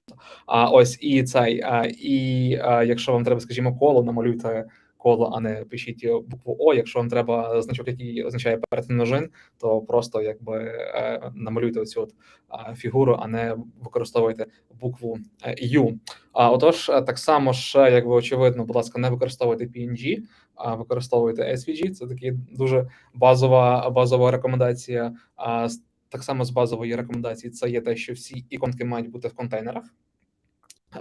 Тобто не робіть ніколи такого, щоб умовно це було якось сама фігура, тому що інакше в макеті потім такий прям дикий мес буде. І плюс слідкуйте, щоб у вас кожна іконка вона була прилінкована до якогось кольору, який у вас вже є в стилі. Тобто це те, про що розказував Сашко. Ось, і так само чисто така порада, це якщо, от, скажімо, в мене таке було доволі часто на проєкті, якби фігма, вона в ній, в принципі, зручно робити іконки і піктограми, але деколи може піти щось не так. Можете спробувати зберегти ту іконку або піктограму через ілюстратор, і тоді все має бути працювати. Ось так само, що тут лишу лінк на статтю Слави Шестопалова, який написав ще давно такий гайд, як малювати сет іконок. Вона доволі корисна, актуальна і сьогодні. Ось, і можемо рухатись далі з цим слайдом. Тож, я згадував про говорите про перевірку кольору, дивіться, є таких прекрасних два плагіни, які, власне, дозволять вам це зробити дуже швидко. Перший – це Design Lean, він просто якби проходить по вашій обраній якійсь області і дивиться, чи там є до там певного шару перелінковано колір, ну, саме стиль, чи там є, скажімо, стиль якийсь тексту, або правильний бордер радіус. Ось і власне ми можемо потім перейти до шару, де щось не так, і можемо це виправити. Або ще є Style Organizer, він мені особисто подобається більше, тому що там є одна чарівна кнопочка, називається AutoFix. Ось воно перевіряє в основному лише колір і текст. Ось, і якщо, скажімо, плагін бачить, що є якийсь текст, але там якби просто немає стилю, але існує стиль з такими параметрами, то він автоматично піджене це до стилю, що доволі круто. Плюс показує статистику по скільки прилінковано, скільки не прилінковано тощо. Тобто, в принципі, доволі корисно. Рекомендую. Так само ще давайте трішки згадаємо про експорт, і це, мабуть, більше буде якраз той момент, коли от вам це треба прокомунікувати з девами, тому що, скоріш за все, вони не в курсі. Тобто в мене таке було на проєкті, що ну реально якби не всі розробники, вони знайомі з фігмою.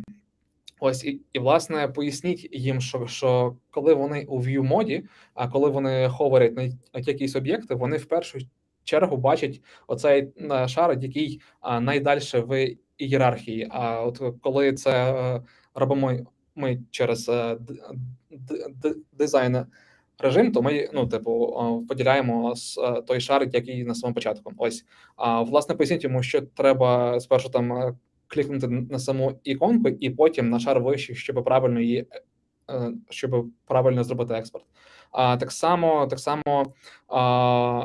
там була проблема на початку, що деякі картинки вони могли мати оту таку невидиму область, тобто вона була більша, тому я загалом рекомендую перевіряти, чи зображення має тінь, тому що от як тут є, скажімо, цей імідж, він мав тінь, і коли його експортувати, то його розмір був отакий, хоча якби нам треба оригінально саме такий. Ось, і так само ще є, якщо у нас, скажімо, імідж, він є кропнутий, тобто є пряма функція для зображень, і деву треба глянути оригінал картинки, то він це може зробити ось тут.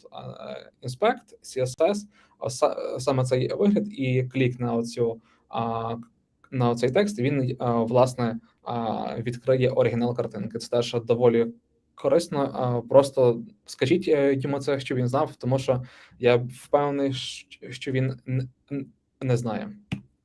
Отож, Сашко? Так, поїхали. Давайте до варіантів і стейтів. Ми всі дизайнери дуже любимо нові фічі від Figma, але знову ж таки ми живемо в ізоляції дизайну. Мало того, що нам розв'язали руки з варіантами і в технічному плані, але за цим всім ми часто забуваємось, і, здавалось би, ми дискаверимо всі можливі стани, але ми не передбачаємо інколи edge-кейсів. Так працює наша психіка, так, що ми досить добре запам'ятовуємо погане, але не дуже добре згадуємо добре, на жаль. І коли ви зробите, наприклад, десь компонентів так 100 в різних стейтах, і всі це приймуть як належну роботу, і все буде добре. А коли ви не зробите disabled state для тої самої кнопки, то вам скажуть, де була disabled кнопка. Ось, тому знайте. Це не недолік, а ваша перевага знати, що наша пам'ять – це наше слабке місце.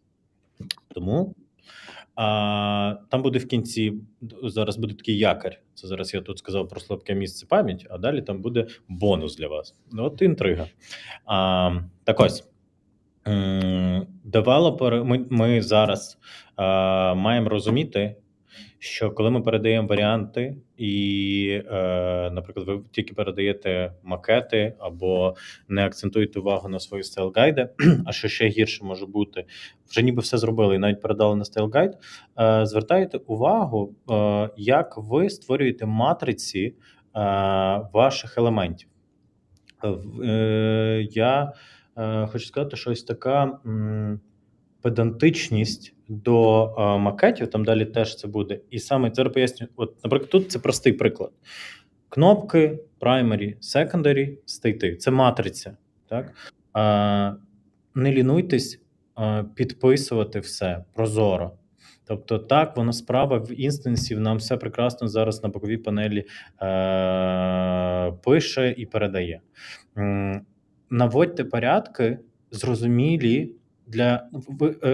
Пам'ятайте, хто ваш клієнт тут, в дизайн-системі. Не завжди дизайнер, який буде... Ви, наприклад, як робите, створюєте дизайн-систему або там варіанти, і буде ще один дизайнер користуватися, створювати якісь продукти, а і девелопер. Тому належним чином не тільки документацію external, але і internal в фігмі створюйте. Далі. Біда, яка спіткала не одного дизайнера. Бачите, знову external і local. Колись у нас був батл з Маркіяном про рядки та стовпчики в побудові таблиць. Я попрошу зараз в чаті написати, хто який підхід використовує. Пояснюю, тобто табличний підхід – це автолеяут в тобто елементи в таблицю, а потім автолеяут, або є ще рядки і далі в автолеяут. Мені просто цікаво подивитися, хто люди що понаписують, то просто напишіть колонка чи рядок. Ось. І поки я буду розповідати, то Маркіян мені колись показав таку штуку, коли робиш рядками таблицю, то ти в макетах створюєш локальний компонент рядка для кожної таблиці. Ось. І потім це ок. А є насправді елементи, які були в процесі надбудовані, створені, вони залишились всередині, але не перекинуті в external library, яка шариться і під'єднується до всіх. Тому момент, який легко впустити. Перевіряйте, де лежать ваші компоненти. А поки я бачу, що тут пишуть колонки. Це насправді немає правильної відповіді, я на секундочку відійду. По цьому. Потім. Да, ми вийшли тоді, і в цій самій кімнаті у нас був батл. Все залежить від кейсу.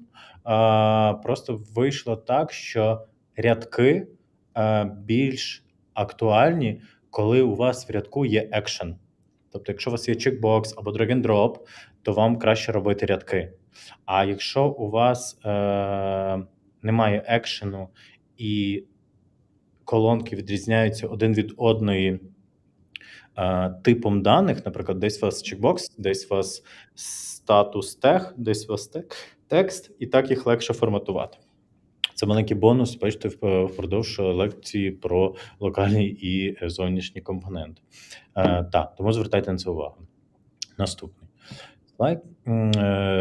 Дивіться, Storybook і будь-які плагіни, наприклад, хтось може користується Frontify, хтось Storybook.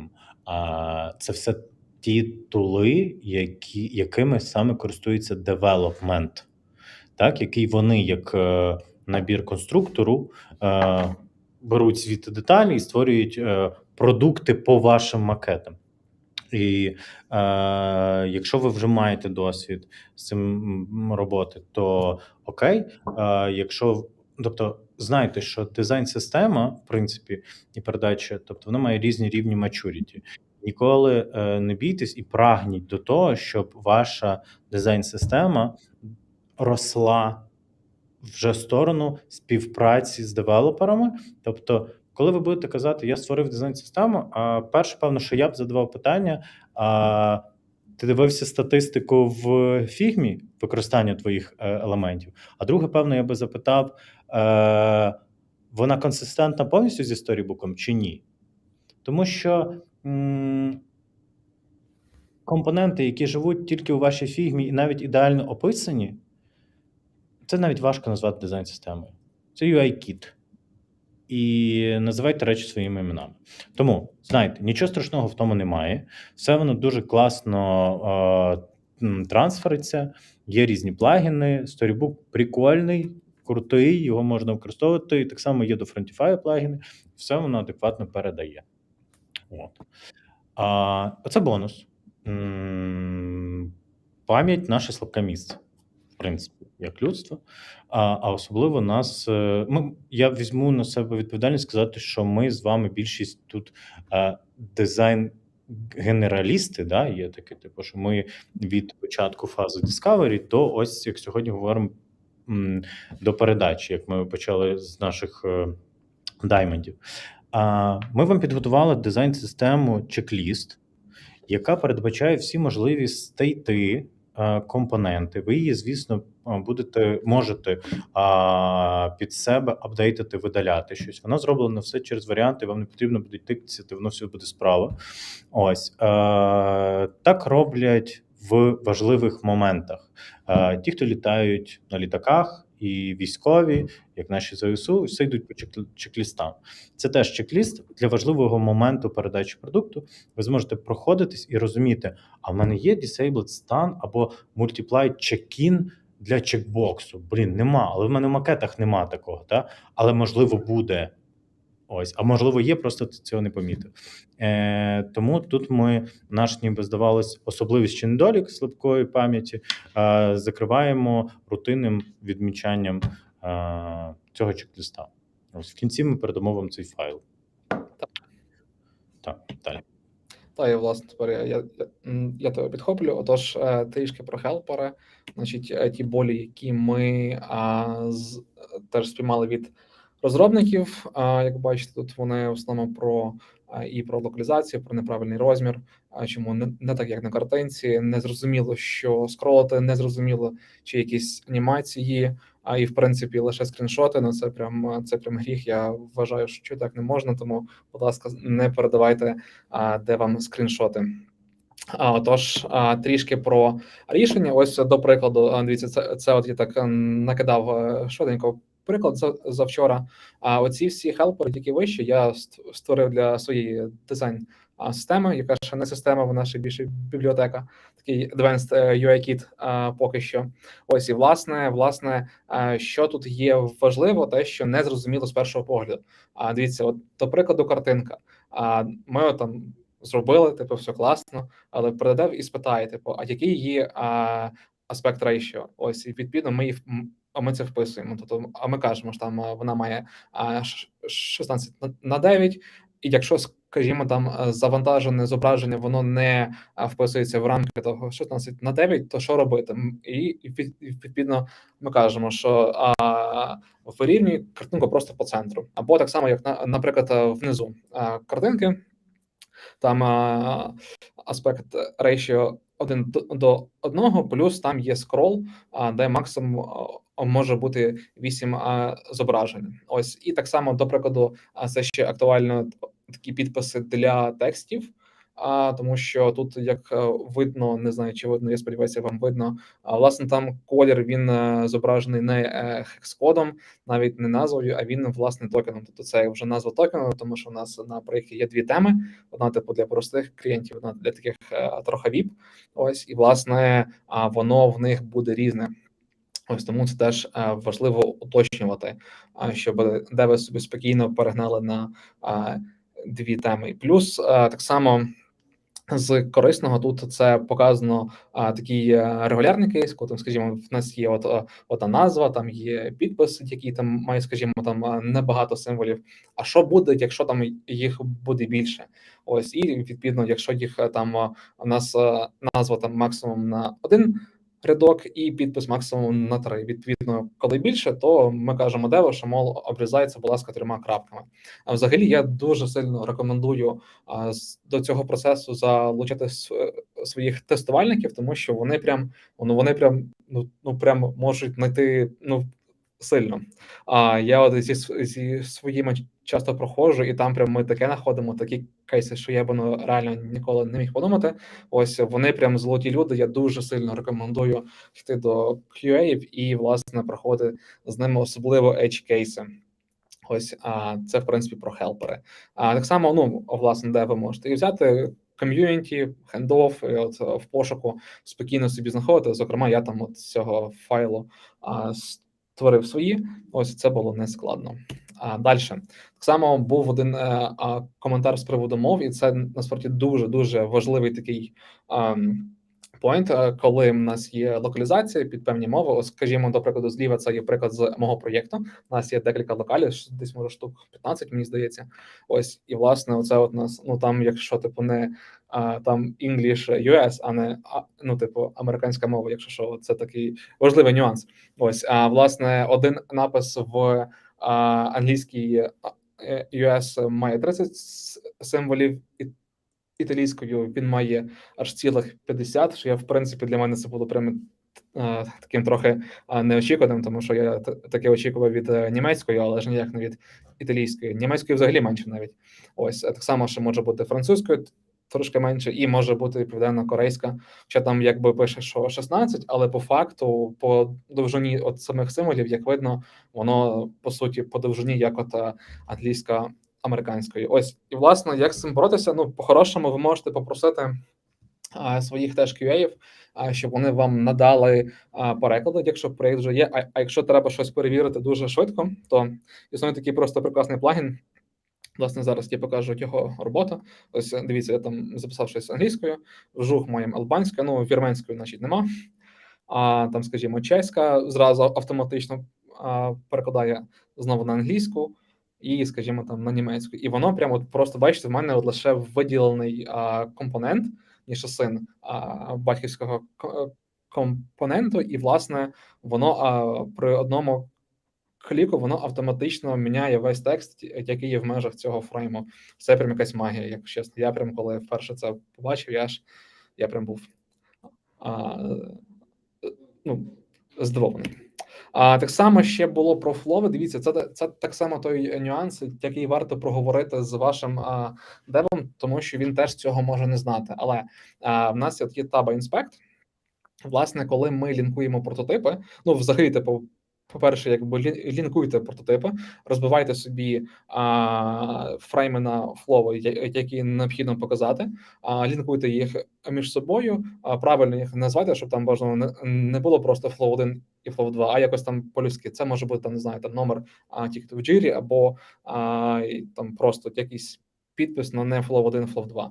Це негарно. Ось, і, власне, суть в тому, що ці флови, їх видно розробникам, але вони про це не знають, тому що по дефолту флови вони вимкнені. Тобто тут при ховері, там справа внизу, там навпроти флоу з'явиться оце око, де можна включити флови, і вони, власне, це будуть бачити. Тому не забувайте, це важливо. Але, будь ласка, будьте дуже обережні, тому що можна зробити отаке. Ось, тому я вас закликаю, структуруйте, і це, в принципі, дуже гарна підводка до нашої наступної теми. Сашко, передаю тобі слово про файл-організацію. Так, про файл-організацію, і я хотів, що на минулому флові розповісти про це, звідки це в мене. Наступний слайд. І зараз я розповім після проблем.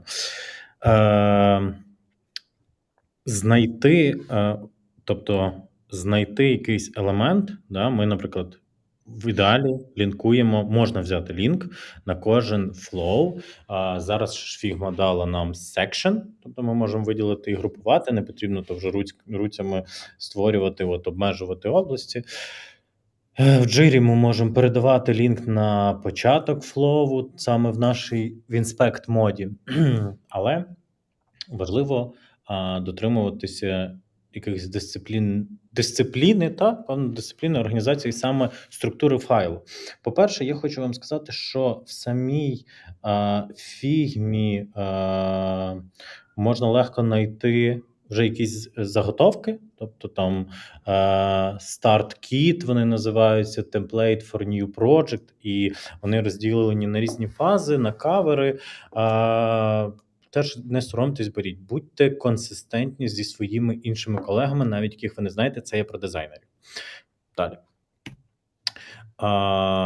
Ось. І от ця структура, яка існує у вас, вона допомагає не тільки вам, організацію, наприклад, вирішити проблему. Якщо так можна і краще робити, щоб у вас це було можливо, діліть флови на різні пейджі. Не буде у вас тої каші і страху. Насправді, то не каша, то страх навіть для самого себе, коли у вас ось такі лінки в прототипі.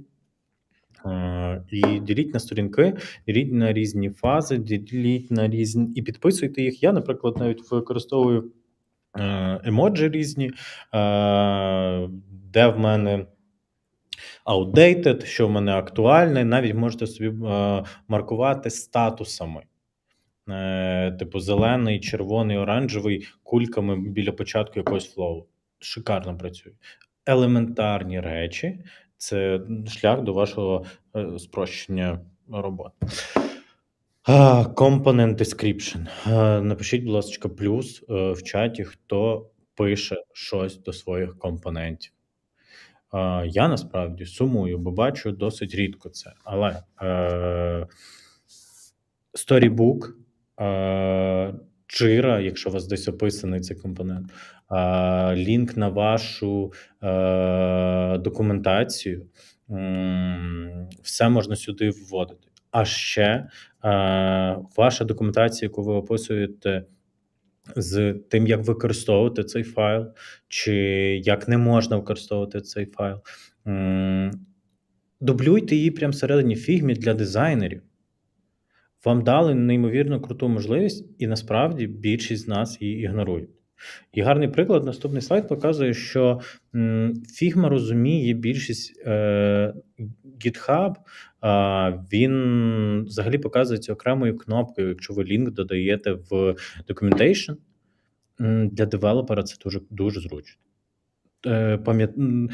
Так ось, хотів згадати. Колись я працював на Градієнті, і Олег Гасьошин мене, можливо, навіть і навчив тому, що от файл має бути гарно організований, і думати, для кого ви створюєте цей продукт. І завжди пам'ятайте, ми навіть якось роздруковували фотки, для кого ми робимо продукт, і пам'ятайте, що для вашої має бути як іконка десь девелопер. Такий наліпка, мені здається, я собі знайду девелопер і наклею тут на ноуті, бо справді наш один із прямих клієнтів, можна так назвати, ваших макетів, ваших компонентів, стилів, це є девелопер, який буде робити ваш продукт. Наступний слайд. Я бачу питання, і я його потім повернемося, коли у нас будуть питання. І дякую за питання, можете залишати їх в процесі, бо будемо обговорювати. У нас буде трошки навіть часу. Скріннеймінг – прекрасний топік, який дійшли ми ітераційно якось і застосовуємо, наприклад, зараз на проєкті з моєю колегою Наталією. І це неймінг фреймів. Я нагадаю вам, де це в реальному житті ми бачимо. Готелі, які мають поверхи. Коли ми маємо перший, другий, третій, четвертий, п'ятий поверх, і, наприклад, у нас 211 номер, то це другий поверх, 11 номер. Інколи там є навіть ще краще, складніша організація, там так само працює, що чотні, нечотні на ліву і праву сторону. І цю систему ми зараз використовуємо в назві наших фреймів. В нас велико навантажена, важка банківська система, і назви досить часто в абревіатурах, а якщо не в абревіатурах, не дуже зрозуміла і легко можна заплутатись назви самих фловів з точки з бізнесу. І ми ось таким нумерацією, кодом легко орієнтуємося по фловам. Наприклад, уявимо, що в нас є 3 різних флови на сторінці. Ось так. І це перший, це другий, і третій. Тут просто є на схемі, я ще тут покажу. Тобто перша цифра – це в мене є перший флоу. Далі екран, номер екрану, перший, другий, третій, четвертий, п'ятий. І в мене, наприклад, на цьому екрані можуть бути стейти заповнення, змін, фільтрації, вони йдуть в мене по вертикалі. І це дві наступних цифри. І коли ми комунікуємо всередині команди, ми кажемо, глянь, будь ласка, 41.2.0. Типу, я знаю, що це четвертий флоу, перший екран, другий стейт. А ще він може по вертикалі піти 0, 1, 2. Типу, наприклад, як логін, тут є happy pass, error там такий-то і такий-такий. Вот. Тому ця система дуже спрощує комунікацію і навіть документацію в джирі. Ви задаєте повну назву, але по цьому фрейму легко навіть знайти, я зрозумів, це 2210.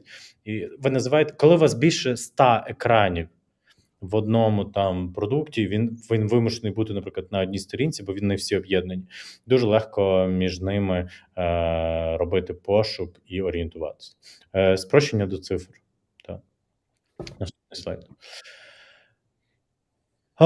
Ось момент, коли вам прийдеться, я так називаю це сарказмом, але краще комунікувати. Я відповім на всі ці питання. Задавайте питання, ми потім в кінці будемо задавати. Я бачу, мені дуже приємно, що є питання. Ось це гарний приклад того, як ви зізвонюєтесь з дев-командою і уточнюєте назви своїх компонентів і їхніх елементів консистентно до сторібуку або вже коду. Коли ще у вас використовуються токени, то це архіважно. Тобто ви розумієте, що це не name, а label. Банально, да? Коли це amount, а не value. Будьте консистентні зі своїми девелоперами. І для цього потрібна комунікація. Далі.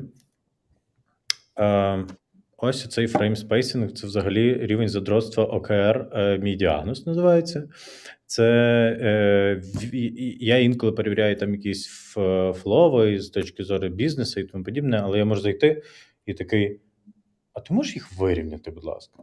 Зменшуйте візуальний шум, і так, коли ви займаєтесь контекстно важка робота, вам потрібно знайти контекст, проблеми або якісь моменти покращення, спрощуйте все для вашої когнітивної уваги. Нам всім, як дизайнерам, це не ново, то робіть це і для себе. Робіть однакові відступи від підписів між екранами, організовуйте простір. Ось. Наприклад, окрім простору, в мене є ще підписування самих фловів, скрінів, статусів. Це я одразу роблю в компоненті варіанту, яка є через крапочку всередині локального саме макетів. І крапочку, ви розумієте, вона нікуди не вилітає і не шериться. Але хоча дизайн-системи, я думаю, ви не тримаєте в одному тому самому файлі. І маєте назву, опис, тобто якийсь короткий description і статус, щоб ви розуміли, що і як відбувається. А відступи, таке задротство з мого боку, це те саме, що Цукерберг і Обама вдягають однакові речі кожен день, чи Джобс ходив постійно в однаковому. Повторюваність для відпочинку нашого мозку. Далі. Будь ласка. Дуже дякую. Тож зараз так чисто швиденько пробіжимося по структурі, в принципі, дизайн-системи, таке чисто ознайомче. Тож, в принципі, мені подобається визначення, яке надає UX-Pin, що це є такий завершений сет дизайнів стандартів, стайл-гайд, документація разом з UI-кітом, паттернами, принципами та компонентами. В принципі, там є загалом дуже багато визначень дизайн-системи. Ось це таке мені найближче. Ось. І, власне, в основному, якщо так розділити, то глобально вона складається зі стайл-гайду, компонентів, правил та іншого. Ось я буду показувати на прикладі Atlassian. В принципі, в них доволі гарно все описано, в них доволі класна дизайн-система. Ось і власне Style Guide, він в себе включає переважно там бренд, колір, типу графіку, іконки, сітки, там звук, якщо є там, або місію та цінність. От, до прикладу, там BX справа зверху, це власне одна з місій Atlassian. Ось, або там, наприклад, про колір. Це мені прям супер подобається, як в них описано, як вони призначають колір. Ось потім йдуть компоненти. Це по суті наші UI-елементи, фреймворки для фронтендерів, використання, приклади, якась область для експериментів тощо. Так само правила, це відповідно про принципи, це про якісь паттерни, доступність, скажімо, так само ті ж принципи дейтавізу, це прям окрема тема. Ось і власне там штучки, які там не можна робити, і треба робити. До прикладу, як в Atlassian, от лого, коли описані кейси, як не можна робити, що доволі корисно. Ось, ну і інше, це власне якісь можуть бути експериментальні компоненти, статуси до компонентів, якісь ресурси, підказки, допомога тощо. Скажімо, до прикладу, зліва це в Atlassian, як це в основних, а справа це от як я в себе в своїй дизайн-бібліотеці зверху описав створення компоненту, я прям розписав, як він має називатися, які має використовувати іконки, емоджі, бекграунд, яку структуру має мати варіант тощо. Ось і власне я це вставляю в свій кожен перший файл readme в кожному файлі. Ось і знизу якраз оці от варіанти з тими хелперами, які я показував раніше, теж доволі корисно. В принципі, теж рекомендую таке робити. Ось, і власне це такий чисто життєвий мем. Будь ласка, поставте там, не знаю, сердечко, палець вверх, кому життєво, тому що це прям я згадую, коли так починається понеділок, ти такий з ентузіазмом берешся за компоненти, все описуєш, а потім приходить вечір понеділка, і ти просто вмер. Ось доволі прикольне відчуття. Тож. І зараз плавно ще поговоримо про індикатори та, в принципі, комунікацію. То дивіться, це от так само ті болі, які ми зібрали з приводу індикаторів і комунікації. Тобто, як видно, тут є от зокрема більше, що там під час роботи над тікетом дизайн змінився. Дизайнер не знає, або має обмежені знання в іншій системі, в іншій платформі. Дизайн рев'ю відбувається так собі, валідація теж так собі, немає там тех-валідації, тільки iOS тощо. Ось, власне, зараз ми пройдемося по кожному з цього пункту. Власне, спершу індикатори – це те, що згадував раніше Сашко, тобто емоджі на файлах, перепрошую, на сторінках у файлі. В принципі, це вже доволі хороший індикатор, що не працює, що там, що вже готове тощо. Або, скажімо, кавери до ваших файлів, або якісь ще просто підписи і таке інше. Так само я би хотів зараз поділитися оцією такою матрицею. Це я взяв з книжки Articulating Design Decision. Власне, я написав там Грівер, і я тут рекомендую знайомитися з нашими такими основними тім-мемберами. Тобто це є і executive, це є деви, це є PO, це є PM. Власне, яка їх цінність, тобто що їм важливо, і це середня колонка, і власне справа це те, що на чому ми зможемо зробити фокус, щоб там піти до них і щось просити. Ось, в принципі, ця матриця вам може допомогти в тому, щоб зрозуміти там або знайти підходи до певних ваших тім-мемберів. Не буду зараз її розказувати у вас. Я думаю, потім буде лінк на цю презентацію. Можете собі глянути. Ось так само це чисто приклад того, як зараз це працює в нас на проєкті, оцей процес, як у нас відбувається. Тобто все починається з request PO, потім фаза якогось ideation, там паралельно з тим відбуваються консультації з девами, потім ми з QA шукаємо там різні кейси, потім ми це все показуємо PO. Ось воно все може бути ітеративно, мати там хоч 3, 5, 10 ітерацій, а потім PO каже супер, і відповідно я йду будувати компонент по всіх правилах, там зі всіма відстанями, стилями, токенами, якщо є тощо. Ну і власне паралельно там вже може підійти з цим розробка і власне розробити цей компонент. І відповідно в мене воно вже так працює, тому що в мене вже доволі такий сталий проєкт. Там вже все в нас поставлено на рельси, там все кльово. Ось очевидно, ситуації бувають різні, тому ви вже відштовхуєтеся від того, як воно відбувається у вас. Ось, ну і так само я нагадаю, чисто таке прямо нагадування, що нам, як дизайнерам, необхідно знати як мінімум 2 дизайн-системи. Це, власне, HIG від Apple і Material від Google. Це прям такий must-have, я вважаю. І, в принципі, от майстер Йода все правильно сказав, що ми маємо вивчити це, і незнання – це шлях до темної сторони. Тому, будь ласка, ось тут є лінки на документацію, на Figma-файли. Єдине, що якщо Figma-файл на Android – це на Material це власне зробила сама команда з Google, то на iOS у Figma зробив один хлопець з Твіттера. Ось, тому що Apple офіційно не має, здається, Figma файлів, наскільки я пригадую. А у Figma в них є в скетчі, бо типу скетч на Apple є то доволі очевидно. Ось, так що таке. Якщо вам раптом лінь то все читати, і хоча я це трошки засуджую, рекомендую хоча б залізти в файл, або у вас брак часу, окей.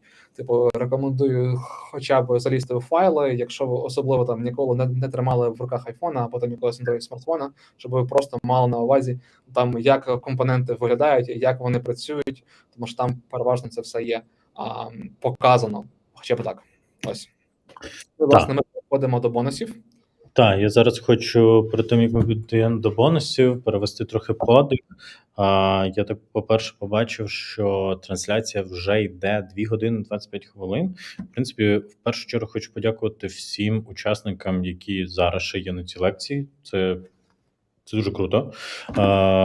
Круто, що ми інвестуємо час в таку важливу такий важливий процес, і я просто ще радію 2 цифрам. Це те, що 2 години 25 хвилин – це вже стрім, а з другої хочу звернути увагу, що вже зібрали більше 200 тисяч гривень. І я дуже дякую всім.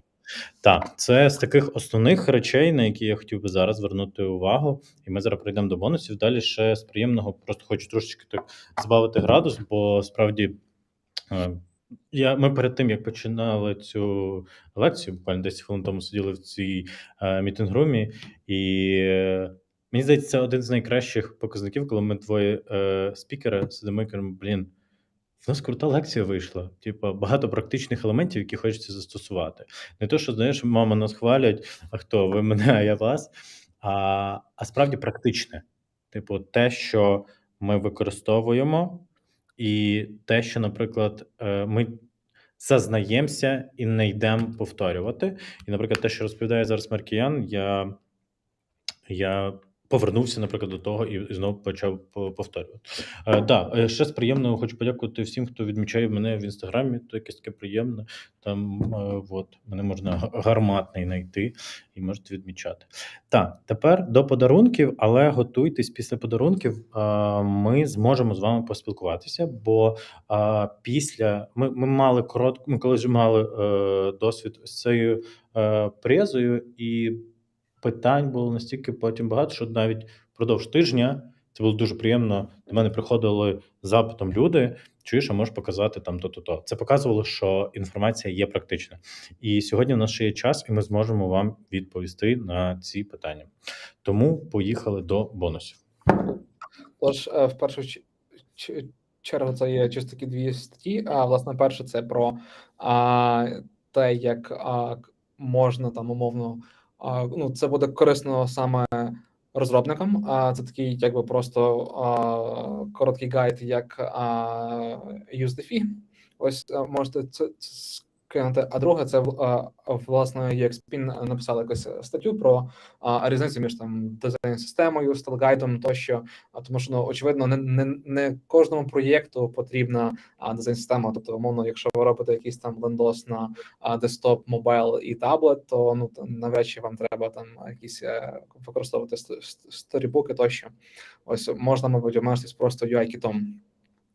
Так само ми ще хочемо з вами поділитися цією лінкою, де зібрано дизайн-системи, відомі дизайн-системи по світу.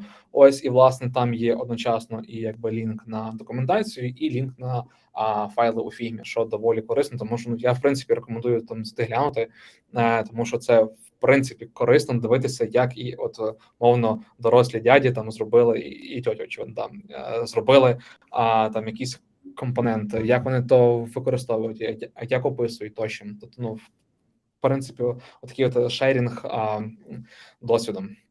Ось, і власне велосипед, так. Ну і власне той самий System Checklist, ось ми його трошки запарилися, зробили варіантами через Nested Components, все класно, тобто ви просто вибираєте якусь там групку, ось, і справа так, типу, собі можете тоглами відмічати, що ви це зробили. Відповідно, лінк ми протачили сюди. Прошу? Я думаю, як ми його потім ще передамо, прям, я думаю, що це або в чаті кинемо, або Так, я думаю, це є сенс. Так, і я думаю, що ми, в принципі, там закинемо його в ком'юніті, щоб прямо будь-хто міг зробити, щоб у нас була ачівка, що ми закинули файл в фільми. Це доволі прикольно. Ми, в принципі, як адепти фільми, думаю, не проти, що я, що Олександр. Отож, там. І так, всім дякую. Сподіваюся, що ми знайшли оцей алайнмент в хендофі для розробників. Якщо тут і раптом є розробники, то сподіваюся, ви теж для себе щось корисне підчерпнули, і ви можете прийти з цим до свого дизайнера, постукати по голові і сказати, що, мов, я знаю, що воно може бути так, робили так. І, власне, ще чисто такий момент реклами. Я, власне, є адміном цього прекрасного, не знаю, чи прекрасного, просто телеграм-каналу, можете підписатися, там є всякі, публікую корисні штуки по фігмі, як що робити, також меми часто публікую там, ось, та й, власне, таке, до речі, я з оргами, правда, не узгодив, чи можна, Юлія, мені можна взагалі рекламу стріляти? Можна я вже взяв. Так. Добренько, тоді, в принципі, це все з нашої сторони, ми можемо переходити до питань. Давай по питаннях будемо, і будемо на той слайд переходити, якщо це не важко, про які буде питання. Це було предметно. Так, колеги, дякую за презентацію. Давайте пройдемось по питаннях.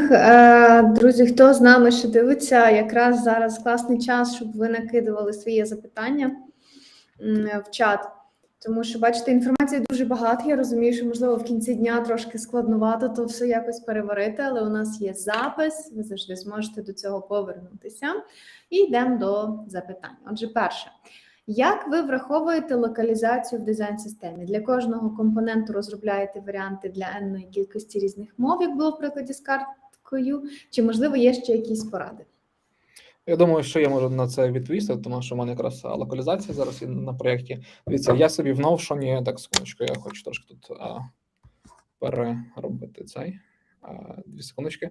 Тож, в мене є в Notion, власне, я собі виписав такі певні локалі. Я порахував там кількість символів, і, власне, я знаю, коли там якесь слово, там, умовно, англійською, воно має там 15 символів, а якесь там має, скажімо, 60. Ось, і, власне, я просто підставляю такі edge-кейси, я дивлюся, як воно буде на найдовшому. Якщо я знаю, що там, мовно, якась там штука, вона має там 50 символів, що я показував, італійська, вона влазить в один рядок, то все супер, тоді все інше теж влізе, і я це пускаю далі. Ось, це так, як до прикладу. Або так само ще можна використовувати оцей плагін, який я показував. Ось, це просто коли у вас немає перекладів, тому що в мене вже якби вони є, і це доволі корисно. Я докину. Для мене цей плагін. Типу, це дуже круте, і насправді це такий позорисько, коли інтерфейс з якоюсь іншою мовою, воно все перелазить, десь ламається, кнопки вилазять.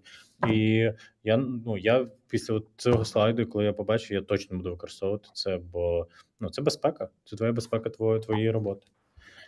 Так.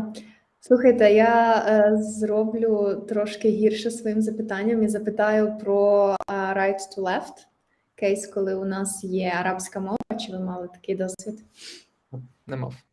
Якщо це все питання, то дякую.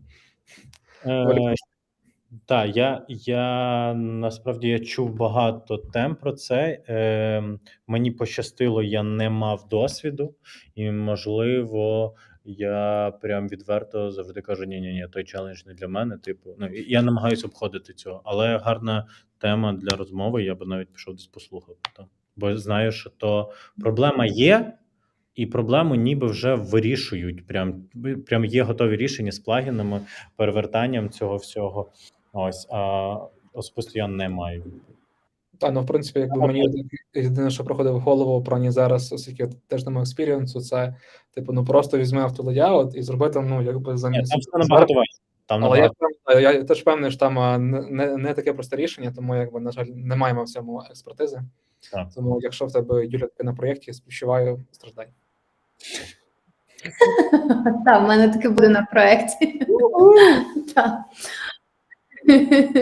Можливо, так. Я, власне, думала, можливо, би до вас прийшла порадитися. Окей, будемо справлятися. Добре, дякую. Що ви робите з неймінгом, коли потрібно додати проміжний фрейм? Напевно, якраз йдеться на увазі кейс, коли в мене є, умовно, 100 екранів, і мені треба додати щось посередині. Класне питання. Дивіться, цей проміжний кейс може бути, якщо ваш вже фрейм устаканений, тобто, і це може бути якийсь проміжний там лоадінг або ще щось. І ця система, яку ми показували, де 2.1.0.3, це може бути 2.1.0.4, тому що це буде якась горизонталь з якогось рівню. Вона передбачає, ось тому воно не перші змінює, а вона досить гнучка. В тебе може бути 2.1.0.3, там 1.3, це одна горизонталь пішла на рівні одиниці. 2.1, 2.3, тобто ось ці останні цифри, вони можуть йти до безкінечності, тому це не зашкоджує жодним чином вашій структурі. Тобто проміжні ці стейти, вони можуть спокійно піти все. Якщо вже виходить, що на високому рівні в тебе виходить якийсь новий екран, тоді, шановний, а де була інформаційна архітектура? Як ти будував варфрейми, як ти будував всю свою систему? Тобто, це насправді це я жартую. Жодна інформаційна архітектура не спасає ні від чого, нові апдейти. Я би йшов от саме в сторону, або поки, я завжди вирішували ці останні цифри. Тобто це як стейт, це як якийсь додатковий результат кору. А якщо щось прям нове, можливо би додавав би символи А, Б, С, тобто як версіонність. Тобто це надбудову. Якщо не йти в іншу сторону, розверніться, підіть в іншу. Але гарне питання, я проекспериментую. Дуже шикарна відповідь, я не маю що додати, якщо чесно. Окей, круто. Так, тут, власне, було уточнення, якщо всередині вертикалі, але, я думаю, ми на нього відповіли. Так, добре, тут радять нам класний плагін у Figma для арабської та євриту. Конвертує справа наліво текст. Вау, клас. Я спробую. Так, треба буде спробувати. Там ще може бути проблема, ви ж розумієте, RTL це не просто зробити своп. Там по-любому багато що вилізе. Так, там біда. Добре, колеги, дивіться, я чекаю ще запитань до наших спікерів. Поки чекаю запитання, можу задати tricky question. Що ви робите, коли виходять девелопери і наполегливо просять експортувати їм всі іконки і надіслати їх окремо? В мене є прямо, якщо я показував ті хелпери, в мене є окремий такий якби хелпер, який називається For Export. І, власне, от я розказував, що в мене на проєкті є дві теми: один типу для простих людей, а другий для людей з непростої сім'ї. Ось, і власне у мене типу так виходить, що деви використовують Icon Moon, і в принципі я ще не зрозумів, це або вони ліниві, або якби там не можна потім міняти колір SVG, але я щось в цьому сумніваюся. На словом, типу, я зразу кажу, що от оця от іконка, ось тобі в простій темі, ось тобі в темі такій. Але це типу, що стосується двох тем, безпосередньо теми, умовно, там якийсь, не знаю, там новий флоу реєстрації, чи там, не знаю, новий флоу там якогось онбордингу, тощо, якщо там умовно говорити про такі якісь там, не знаю, цілий сет ілюстрацій, картинок, то в принципі, ну мені здається, що можна їх кудись закинути і сказати їм, що мол, от, йди туди. І безпосередньо в самому на самих мокапах позначте, що, мол, там тут має бути ілюстрація там з назвою, назва там, як Сашко придумає. Угу. Я би так. То варіант, але я от ще думаю, ось таке питання потрібно зрозуміти, коли воно виникає. Воно виникає тоді, коли будується якийсь початковий типу оцей сторібук. Тобто це перенесення елементів, і тому потрібно враховувати, якщо це от генераліст, да, що я і дизайн систем роблю, і створюю якісь флови, на етапі от передачі іконок, тут така тема насправді навіть якщо це формат там експортний, мені перейшли, для нас, дизайнерів, да, це виділили експорт SVG і відправили, як мінімум, або якимсь плагіном. Просто, щоб я вважаю, що це питання не має бути актуальне на рівні створення мокапів, тому що єдиний запит, звідки має брати в ідеальному утопічному світі іконки чи ще будь-що, з якоїсь сторібуку або вже готового набору, який переведений чуть ли не в код. Але це утопія, ми всі це розуміємо, але тому довго запрягати, тобто оце переводити. Не має бути такого, що в мене в макеті тут іконка, експортний мені її з макапу. Я навіть зараз, ми якось з Маркіяном говорили, що я намагаюся, це я з Толіком говорив, що я намагаюся навіть в прототипі не використовувати звичайний темплейт, ніби як скріна, будь-чого, що він в мене дочірній компонент, тому що я виходжу на рівень варіантів на сторінки, на таблиці сторінки, тобто, щоб в мене зміна була в одному варіанті, а от завжди флоу, де прототип, то в мене все там, в ідеалі має бути дочірній елемент з різних стейтах варіанту. І це ваша безпека в плані консистентності змін, і нічого звідти не треба брати. Все має вже бути до цього експортнуто і винесено. Якщо у вас з'явилась нова іконка в макеті, вона має обов'язково спочатку, от як ці карточки я показую, спочатку з'явитись в фігмі в наборі іконок, постукатись до девів, в нас change request іконок, вигрузіть її, а тільки потім, коли дев перейде робити цей флоу, він не буде нічого з макету брати. Він все має брати вже з готових їхніх елементів, набудованих на тому фреймворку, який вони будують. Утопія, розумію. Якось так. Так, дякую за відповідь. Насправді, дуже часто за таким проханням стоїть просто банальна відповідь. Люди можуть, я з таким стикалась, люди можуть просто не знати, як експортувати свій, навіть якщо це... Сорі, Сашко, ти просто дуже довго говорив, я пригадував, що я ще можу сказати, дякую, Юля, просто покажіть девам, як можна експортувати есети з фігми, і обов'язково поясніть їм, що от як я розказував, що в них, щоб вони вибрали правильний шар. Тому що от реально в мене таке було, що я потрапив, і там оце око, воно ж там має, не знаю, скільки там 12 на 8 нехай буде. Вони це експортують саме око, і потім я там заходжу на стейджинг, а там прям таке біда. Така біда, таке, знаєте. Це знову ж таки, це наша профдеформація. Ми сьогодні ніби говорили про якісь технічні речі, але моя задача була у вас меседж, мій основний, що ми профдеформовані в ізоляції дизайн світу. Аж екран затрусився. Ти кричиш, я тебе там чую тут поряд. От, бо нам потрібно це визнати. І все, що ясно для нас, і ми вже там ультракруті компоненти, варіанти робимо, деви, і ніби як вони мають, але ніхто нічого нікому не повинен. Тому робіть хендофи. Так, амінь. Там цілком погоджуюсь. Добре, колеги, раз у нас немає більше запитань, тоді давайте подякуємо Олександру Маркіяну за дуже круту доповідь, за дуже детальну доповідь. Я дуже всім рекомендую потім переглянути її ще раз, що ви можете вже імплементовувати на проектах, тому що насправді, коли ми намагаємося налаштовувати якісь рутинні процеси для себе, таким чином ми стаємо набагато більш продуктивніші і набагато більше у нас з'являється часу для того, щоб ми брейнстормили кращі ідеї, ті ідеї, які будуть змінювати світ. Дякую вам, колеги. Дуже дякую за те, що ви доєдналися. Дуже рада, що якраз під час вашої лекції ми зібрали нашу другу ціль. Ми тепер маємо 200 тисяч для придбання мобільного комплексу спостереження фондом «Повернись живим».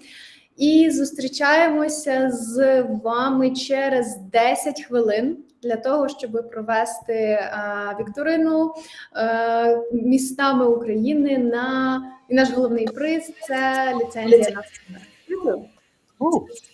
Всім дуже дякую організаторам і дякую вам за те, що ви всі сьогодні були. Скоро наша перемога. Хочу кавун, як мінімум, херсонський. Обов'язково, дякую. До зустрічі. Бачимось.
our English-speaking friends are here as well.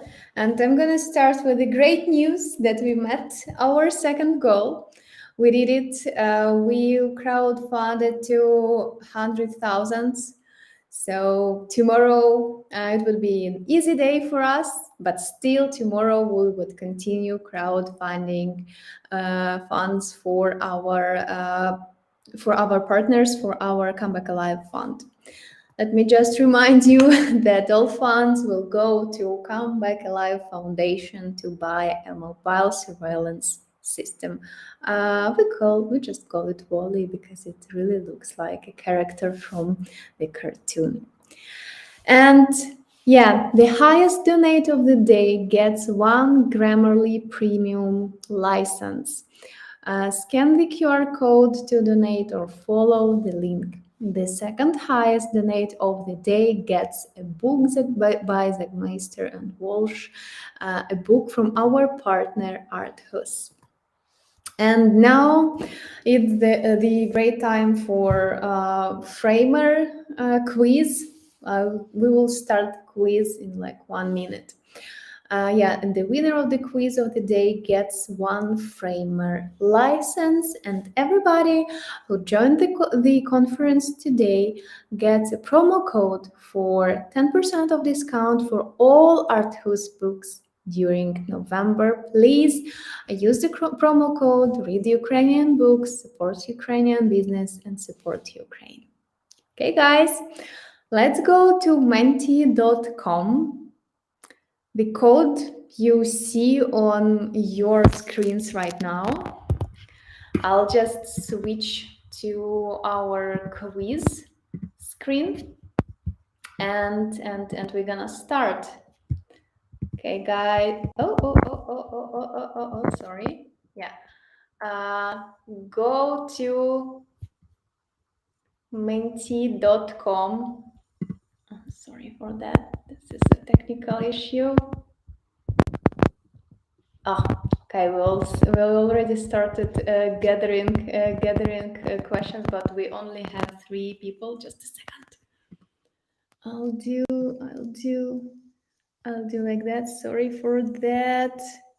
And yeah, let's start again. Probably everybody just saw the answer to the first question, but still, okay.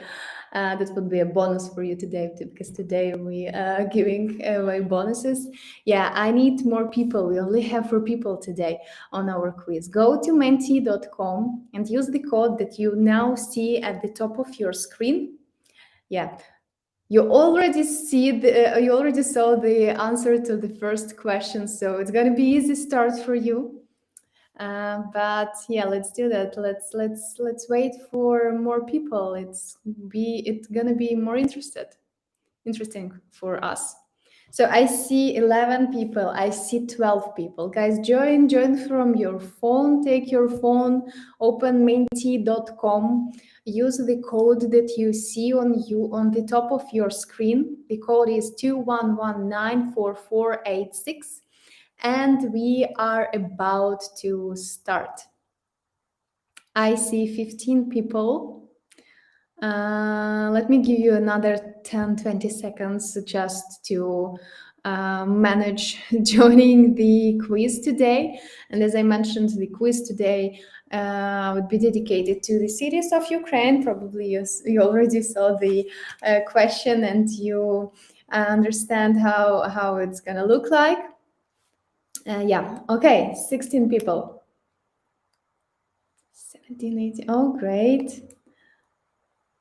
It's, I guess it's the same amount of people than we have that we have yesterday. I hope, yeah, even maybe these are the same people who really eagerly wants to win our Framer license. Okay, 20 people, guys, let's start.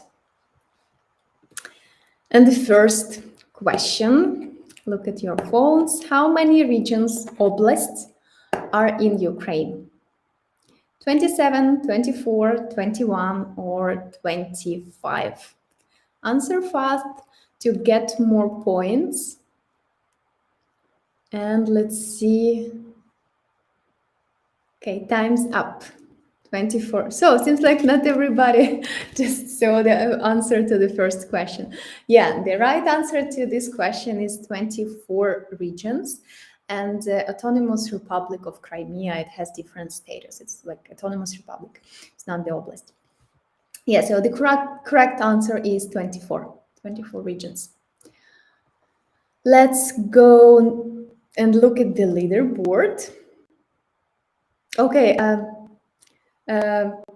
somebody who named yourself Frog, we definitely gonna need, if you win, of course, we wish you the best of luck. And if you win, we just need you to write us, just to define yourself. Who are you, dear Frog? Let's go to the next question. Second question. And today as well, we have 11 questions. Which Ukrainian city square is in the list of top 10 largest squares in Europe? It's Lviv, Kyiv, Kharkiv, or Odessa. 3, 2, 1. Time's up. Let's look at your answers. Yeah, actually, it's Kharkiv. Kharkiv city square is in the list of top 10 largest squares in Europe. And let's look at the leaderboard.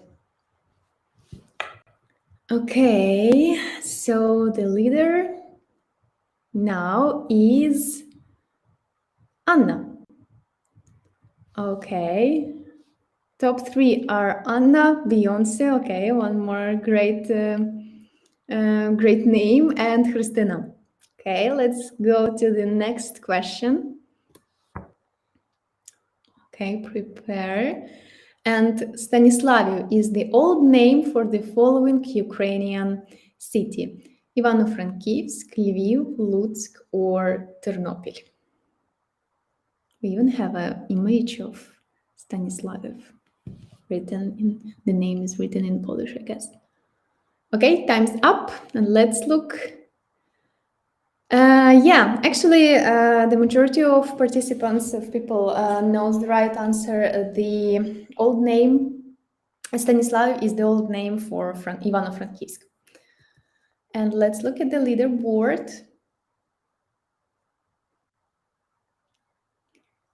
Okay, and top 3 are Anna, Beyonce, and Christina. Still, okay, guys, great progress. And let's move to the next question. The first tram in Ukraine was launched in which city? Lviv, Uzhhorod, Kharkiv, or Kyiv? Take your best guess. It's hard to remember such information, but still. Yeah, and I thought that the majority of people would think that it's Lviv, but actually it's Kyiv. Kyiv is the city where the first tram in Ukraine was launched. Let's look at the leaderboard and see who is the smarty pants today. Okay, and the Beyonce is an absolute leader today for this question, and for right now. Let's see what happens next. The next question, we are close to the middle of the quiz. Which museum is not in Lviv? Coffee Mines, Post Office Museum, Micro Miniatures Museum, and Glass Museum. Which of this museum is not in Lviv? Okay, and yeah, that's right. The Micro Miniatures Museum is not in Lviv. This museum actually in Kyiv. And look what we have on the leaderboard. Okay, and okay, Beyonce is still number 1. but Anna is close to the first. Anna and Christina, I guess. Yeah, you are closer to the closest. Yeah, you are in the top 3. Let's look at the next question. And in which region does Ukrainian desert located? Odessa, Crimea, Mykolaiv, or Kherson?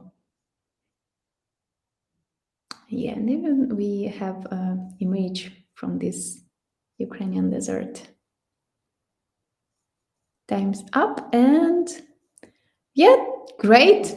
Ukrainian desert called Oleshkivsky Piski is located in Kherson. Let's look who know this question well. And yeah, we see that our leaderboard has changed, and now Anna, Beyonce, and Maria are in the top 3, and it starts to look like a tough game because the difference between the first and the second place is not so big now. And let's look what we have next. What is the next question? What is the first higher education institution? What was the first? Yeah, higher education institution in Ukraine. Kyiv Mohyla Academy, Ostroysky Greek Slavic Latin Collegium, University of Lviv, or Nizhyn Historical and Philological Institute.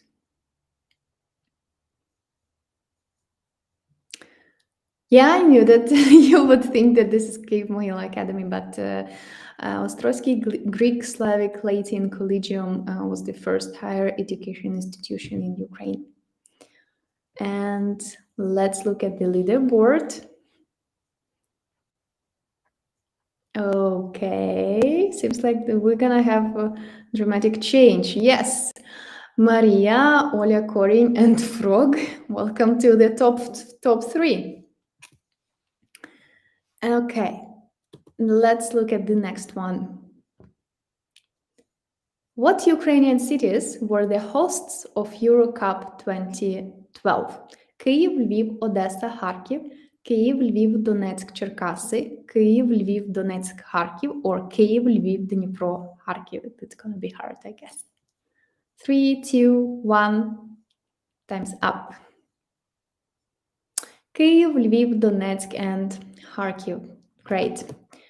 Let's look at the leaderboard. Okay. Would we also have a dramatic change? No, we keep our top 3. Maria, Olya Korin, and Frog. Let's go to the next question. We are close to the end. Previous name to Kropivnitsky was Kirovograd, Kryvyi Rih, Kirovo, or Dnipropetrovsk. What was the previous name to Kropivnitsky? 3, 2, 1, and let's see the right answer. Kirovograd. That's correct. Let's look at the leaderboard and see who knows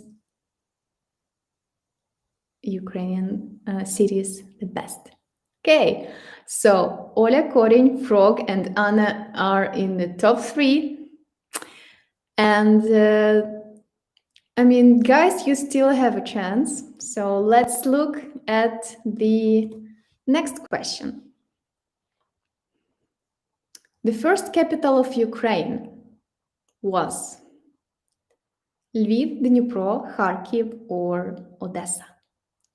What city was the first capital of Ukraine? Wow, guys, everybody answered, and that's the right answer. It's Kharkiv.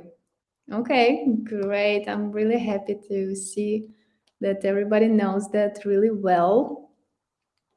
Okay, and we are closer to the end, and it's a really, really, really tough game. And prepare, that's gonna be the last question. Ready, steady, go.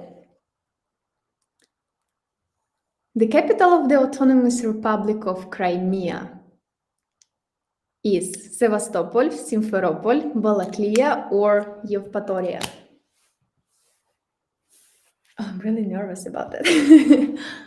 Okay.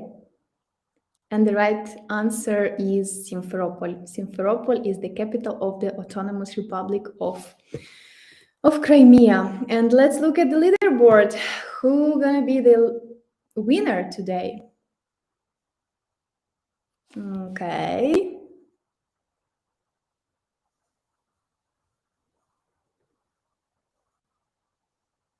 Okay, Oля Koring, we congratulate you. You are the winner of the quiz of the day. Please write us in Instagram so we could give you your promo code to the framer. Yeah, you are the happy owner of the framer license for 1 year. Yay, congratulations. And guys, that was our first present for today, right? Let's look what we also have today. Thank you, Vitaly Oleksiuk, for the highest donate today. You are the happy owner of the Grammarly Premium license.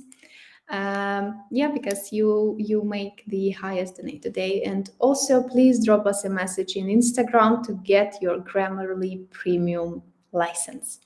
And as we promised, we also give presents for the second highest donate of the day. And that would be Theodor Irklienko today. Also, Theodor, please drop us a message in Instagram to get your book so we know how to send it to you. It's the great book by Zechmeister and Walsh, book from our partner Art House. Okay, guys, I'd like to thank you everybody who participated in our conference today. Thank you for meeting our goal, the second goal today. Thank you for being with us today, and see you tomorrow. Have a great day. Have a upcoming happy Friday. And tomorrow we're gonna have 3 great lectures. We have great speakers. Join us tomorrow, continue crowdfunding with us, and let us be closer to our victory. Have a great day, guys. Bye.